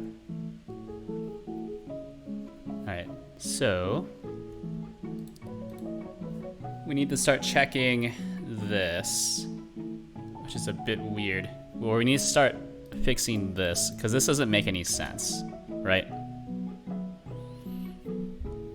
So if you're hit, you shouldn't be able to collide with anything else. Monitoring, right? So monitoring, the area detects bodies or areas entering and exiting it, right? Input pickable, it doesn't matter. But yeah, to answer your question, making an engine is very difficult. It's a lot of work that I'm not really willing to put in.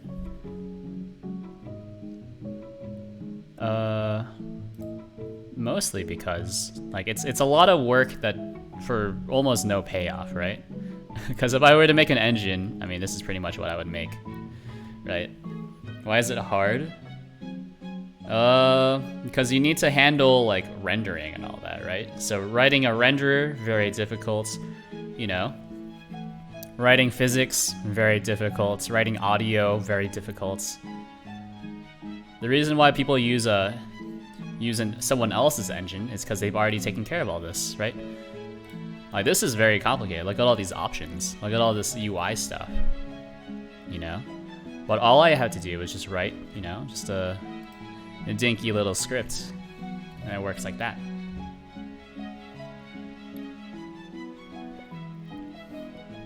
It's a challenge. It is a challenge, but it's a challenge with almost, you know, no payoff. It's a very, very long-term challenge with almost no payoff, right? Yeah, like, yeah, you can use your own engine that you wrote, but it's gonna perform a lot worse than just using someone else's engine, right? So the way I see it is like, why would I spend a lot of time to write some trash if I can, you know, use someone else's engine and write trash in less time? Why? Hello, stop. Something's wrong with the display layer, I think. See, this makes sense. If body is in score group. See, logically that doesn't make sense.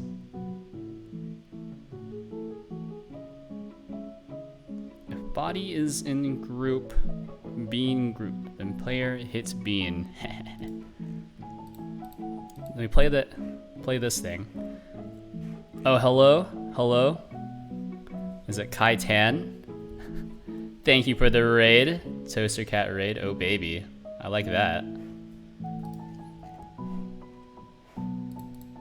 How are you doing? Hope you had a good stream. I am working on a Katan. Oh. Big sorry, big sorry. Katan. I apologize. I did a best effort. But I'm working on... It says WarioWare-style game in my description. But it's more of a gambling game with WarioWare elements. So it's okay, you can just call me KT. Where's the K? Alright, I got you though, KT. Thank you for the raid, by the way. Or cutie, uwu. So here's the idea. This game is still broken, I'm not really sure why. But you're playing a game. Gambling, and you're trying to accrue score in order to use to play a gacha machine, right? And so these are all WarioWare style, they run on a timer, but if you're good, then you can milk more money out of the games, right? And we have, you know, Flappy Bird style, and these are the visible collision objects since I'm trying to debug stuff right now. But yeah, so the original idea was that, you know, we just have gambling stuff. But then the second thought was it's not fun if you have nothing to lose. So here we are. So this is based off of more Super Smash Bros. Melee style, the gacha machine, with only one item in it right now, but it works. I'm trying to put in more mini games, so you know, if I just give you free money to gamble with, it's not as fun. If I make you earn the money, and it's more skill-based, then, you know, you get more attached. This is for a game jam or a personal project. It's a personal project. It's just a personal project. It's because I got tired of working on this, so I worked on this, built this. Didn't write the face tracker, just wrote the renderer. You can find this on GitHub in my description below. And also, this game is also on GitHub. You can find that... Well, my GitHub is linked in my description, but you can find this game here. Just gonna drop this in the chat, like so. Overlay is also on GitHub. I believe it's the only Godot integration for Twitch chat that also has like the channel point rewards built in as well, which is nice. Yeah. Can we gamble our computer files? I don't really know what that means. I require additional explanation. And then also, let's see. Function block during in-outs. Use set deferred. Oh, that's why it's not working. As it turns out, I should have just been reading the error messages. But yeah, that's the idea of the game. The idea is to make it like, you know, it's like an incremental game, but like slightly different. Oh, I apologize. This little stream overlay is kind of jank right now. Really, the only one that makes a huge difference is view stats. So I still need to add more to it, but if you want to throw away points on it. So it's an incremental game as well. There's incremental games galore. If you lose your money, it deletes a random Windows file. Now that's an idea. Russian roulette style. I decided to raise because you're the only other VTuber up right now that's streaming game dev. Oh baby. Well, you know, arguably VTuber. I can change to a VTuber. Let me see. Hopefully it doesn't break while I am mid-raid. Hold on. Let's see. So what you working on if you're gonna be hanging out? I'm assuming that you're also a game dev YouTuber since you said also. I thought the rubber duck reference. Yeah, the rubber duck is just the reference model, but this does have support for regular VRM models. So please don't break. Oh geez. Yeah, well, my neck is broken, but hold on. Check this out.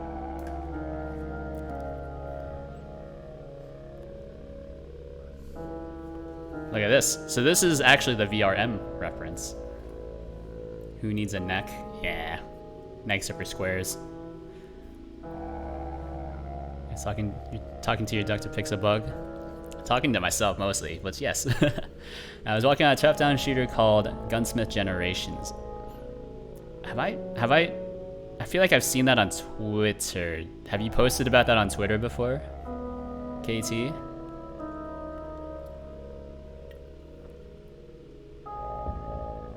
And hello, it's Amaratsu. Oh, and also, yeah. Sorry, I have my stream monitor open on my other computer all the way on my left that I haven't been looking at all. Thank you for the follows. It's it's Tiramisu? Question mark. Glace Gwyneth, I saw that you did redeem something. And KT, thank you for the follows. Yeah, Gunsmith Generations, top-down shooter. Are you making it? I'm assuming you're making it in Unity. That's the pretty common one.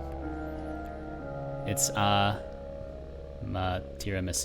Nah, that was close. It's got a super in-depth weapon crafting system where you can make each piece of the gun out of different materials. Yeah, Nice. So it's the gunsmith's dream game. I like the idea of gunsmithing. You know, like, honestly, one of my favorite parts about Call of Duty Call of Duty 4 when it first came out was just customizing the guns. Sadly enough. So I'm into those kind of games. Sadly, I'm not very good at Twitch shooters anymore. I'm an old man with a broken neck. Not anymore. But no, I've never played Okami. It was in my generation, but back when I still played like GameCube games and stuff and Wii games, I was still in high school, and also, you know, as an Asian male, not really allowed to play too many video games, which is why I now spend my entire life on the computer. Amaterasu tiramisu. Oh. So I said it somewhat incorrectly the first time. But then we, I somewhat incorrectly, not really, something like that. C Sharp or Java? Yeah, wait. Unity? Unity doesn't have Java support, does it? Unless you're talking about, was it Clojure? Which I did see. Where am I looking at? Player, there we go. So they want to do call deferred. Modern Warfare 2019's customization is so good. What is that the Modern Warfare, is that the Call of Duty 4 remake or is it not? I'm actually not sure. I haven't played too many modern games, unfortunately. Work and all that. You know how it do. You're Asian? Yes, I am Asian. If you, the last name Yuan is a very common Southeast Asian last name. So, haha, get it? My username is a pun on my name. Just pre-dox myself so I cannot accidentally dox myself. Cannot accidentally dox yourself if you intentionally dox yourself. Tap Sorehead. It's a COD 4 reboots of sorts. I have a PS4, but I only play JRPGs on it. I vaguely remember Unity having JavaScript code if you're coding exclusively on mobile. Wasn't that... So Unity had a JavaScript-derived language at some point, I feel like. But it wasn't like JavaScript. And JavaScript isn't Java, by the way. But that's... Well... It's not really semantics, it's just correctness. Yes, it's called a remake. It's called also COD 4 Remastered. 2019 is just a remake. Definitely meant to write JavaScript. Okay, there we go. See, that sounds more correct to me. I was confused. I was like, wait, Java? Do you mean Clojure? Because there is Clojure support. Why is this happening? I'm not colliding with anything. Now I am. And then when you get hit by a beam, you shouldn't be able to collide anymore anyways. That's weird. And then this is the most broken minigame. So I need to fix the bean one first. I dig the MS Paint aesthetic to this, by the way. It gives me Newgrounds Flash game vibes. Yeah, well, it's definitely intentional and not because I'm a bad artist. And just sticking in developer art. You know, I'm glad that you're into it. Monitor. Oh, that's why it's not working. What is it called? Monitor. Did I spell it wrong? Is this how you spell monitoring? Monitor. Eh? Monitoring. Am I crazy? I feel like that. Monitoring. Did I not spell this right? Monitoring. Am I crazy? What? Monitoring. Just grab this. Player. No, I spelled it right. Huh? No, English just looks weird sometimes. Yeah, but now it's telling me that I have the wrong thing. True, false. Call deferred. Set. Oh, set deferred. Oh. What a weird difference to have.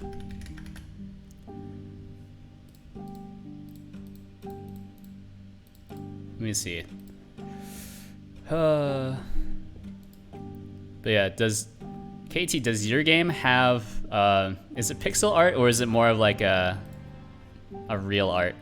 Or I guess not. Real art is insulting, but what's the word I'm looking for? Regular art. Oh baby. Yeah, I wish I was good at pixel arts, but it's something that it's just really hard for me to do. It's 3D? Oh baby. Yeah, I actually prefer to do 3D Now that I figured out how to use Blender, I prefer 3D now. But this is supposed to be a game that's deployable onto the web easily, so that you can play it on your phone, more or less, from itch.io. It's 3D. Yeah. I mean, I modeled this duck. Oh, baby. I made another really short game jam game. It really sucks because I procrastinated on it for a long time.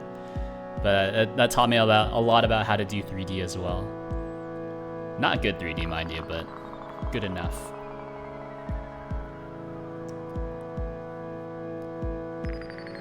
We just copy and paste. Pretty good. I'm aiming for an art style that's slightly reminiscent of Dead Space. Ooh. I like Dead Space's art style. I've never played it, but I like the idea of it. I'm just I'm a wimp when it comes to the jump scares. Where if I ever get scared, I just press all the buttons on the controller at once.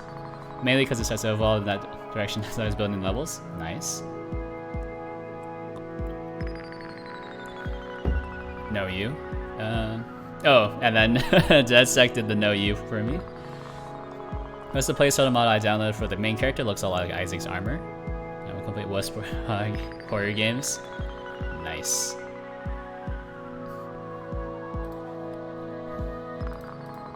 Yeah, I think this is working better now, though. I think I don't really know what the problem was. Probably because this monitoring function was not firing correctly. Banana. Yeah, I think the only horror game I played intentionally was Amnesia, the original Amnesia Dark Descents, and that's because I don't know. I was the one playing it, and then we had a bunch of other friends in our dorm room that were just watching. They wanted to see me squirm. Monitoring is available, so you can't call it. Yeah, it makes sense. It makes sense. Yeah, set deferred. It's the syntax changed from set deferred and call deferred got me. Yeah. But I think we can call this more or less done, right? So I think a second part of the design aspect of a lot of the mini games is I want it so that you can, if you're good, you can like increase the amount of coins you get per mini game really easily. So like this one has like a combo thing going on. This one, I guess, automatically hits you right off the bat. A bit weird. So if you just kind of rub on, like, you know, the OK symbols, then you can get a lot more coins. And then this one, you just spam hammer on the nails, you get more and more coins. So I actually got around to making prettier models for everything. I have a plan for the main character's design where they have one of those LED display elements that has pixel art eyes, has all their expressions. Ooh. So kind of like this. Drag this over. So like this, or this, or this. Go full Maple Story style with it. Right?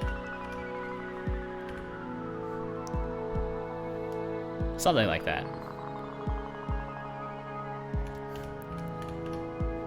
That's neat. That's neat. I think that's the idea I was going to pursue as well. Once I get around to working on my other stuff. Yeah, because working with blend shapes, that's tough. Just kind of moving around a texture atlas, slightly easier, especially if you're using big chunky pixels like this one is.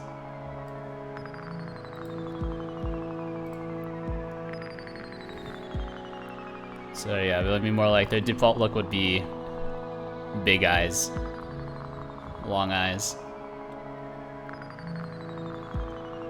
I gotcha. I gotcha. Yeah, I think this works. Animation player, we can actually get rid of a few of these. Down to, yeah, we can get rid of all of these. Call this 1. And there we go. And they blink like, wait a minute. Huh? Would be like that. I'm trying to decipher what this means. Let's just drag this over. And they blink like this. I thought the double lines were the two eyes, but now the two dashes in between is throwing me. But that's okay. But I think that's another mini game done. I reduced the, I guess, the cooldown after getting hit.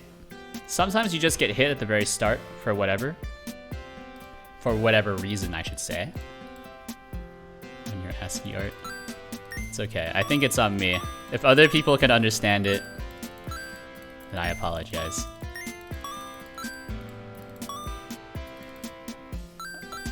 Oh, what the heck? Yeah, so you randomly get hit at the very start, and I'm not really sure why. But that's fine. And then we have Flappy Bird. Which is, you know, surprisingly hard, but then I just kind of accidentally implemented it. So, you know, I'll take it. Look at that. And now we can gamble. And I think that's 3 games, right? That's not bad. So there's a few options now. 1, add a new gambling game, or 2, actually add other items besides the debug item to the gacha. Yeah, it's a frame where it's eyes open, then a frame where it's both eyes closed, and then back to full eyes. Yeah, okay. Nice. Yeah, I like the PS1 kind of era, or the PS1 style graphics. I'm a big fan of. Even though, like, technically I lived through that era, but I never had a PlayStation. I still like those kind of graphics. I like the Mega Man. Yeah, I should say I had Mega Man 64, and those graphics, super sick.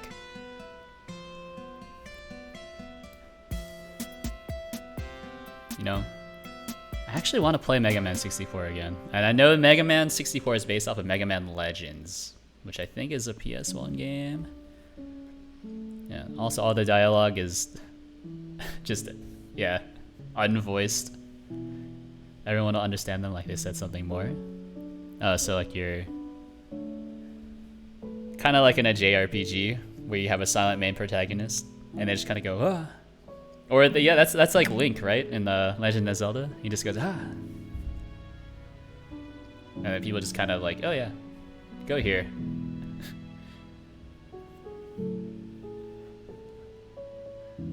You know, that's one of the one things with Legend of Zelda that's kind of weirded me out. Is like people just kind of talk at you, and they're like, oh okay. It's not weird at all that this kid does not talk. We'll just tell him to go places.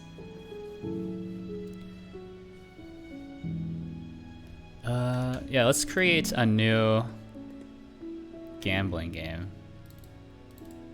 Because I don't really want to make assets. You know what? How does this gacha machine work again? I've completely forgotten, since this is a really early implementation of it. So this is our scripts. Ignore this. Let me see. You know, I did that. I like to codename Gordon, which is like a 2D platformer that was released as a promotional minigame thingy before Half-Life 2's release. Codename Gordon. I think I saw Kids Next Door pop up there. Oh, not the news. Oh. Okay, I get it. And it almost has a Metal Slug aesthetic to it, except Metal Slug's pixel art was a little better. This is more just regular raster art. Or just regular art that's been scaled down as opposed to pixel art. But man, I wish I was good at pixel art, man. Metal Slug, 10 out of 10.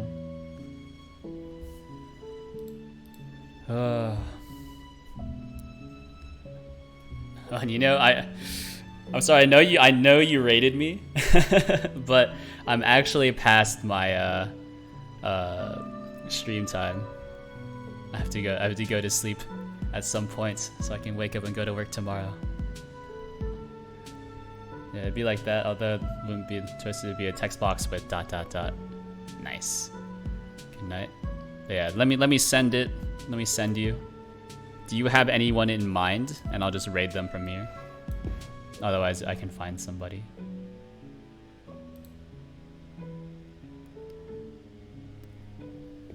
But yeah, thanks for tuning in. I stream Monday, Tuesday, Thursday from 7 to 10 p.m. Eastern Time, and on Wednesdays from 9 to 11 Eastern Time, working on pretty much whatever I want, but usually it's in Godot. Take a look. Yeah, let me see. I'm searching the tags as well for game development. I usually just send it on to people who are doing Godot. Oh. You see. There's me. Oh, baby.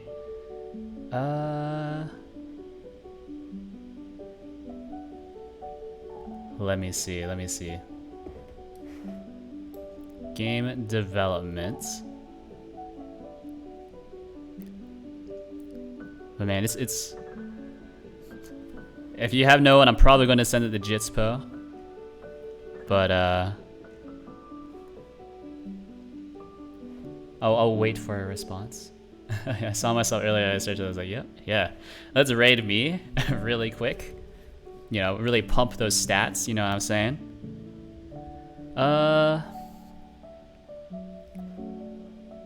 Yeah, I apologize. I was like, when I saw the raid, I was like, oh geez, I'm about to go offline.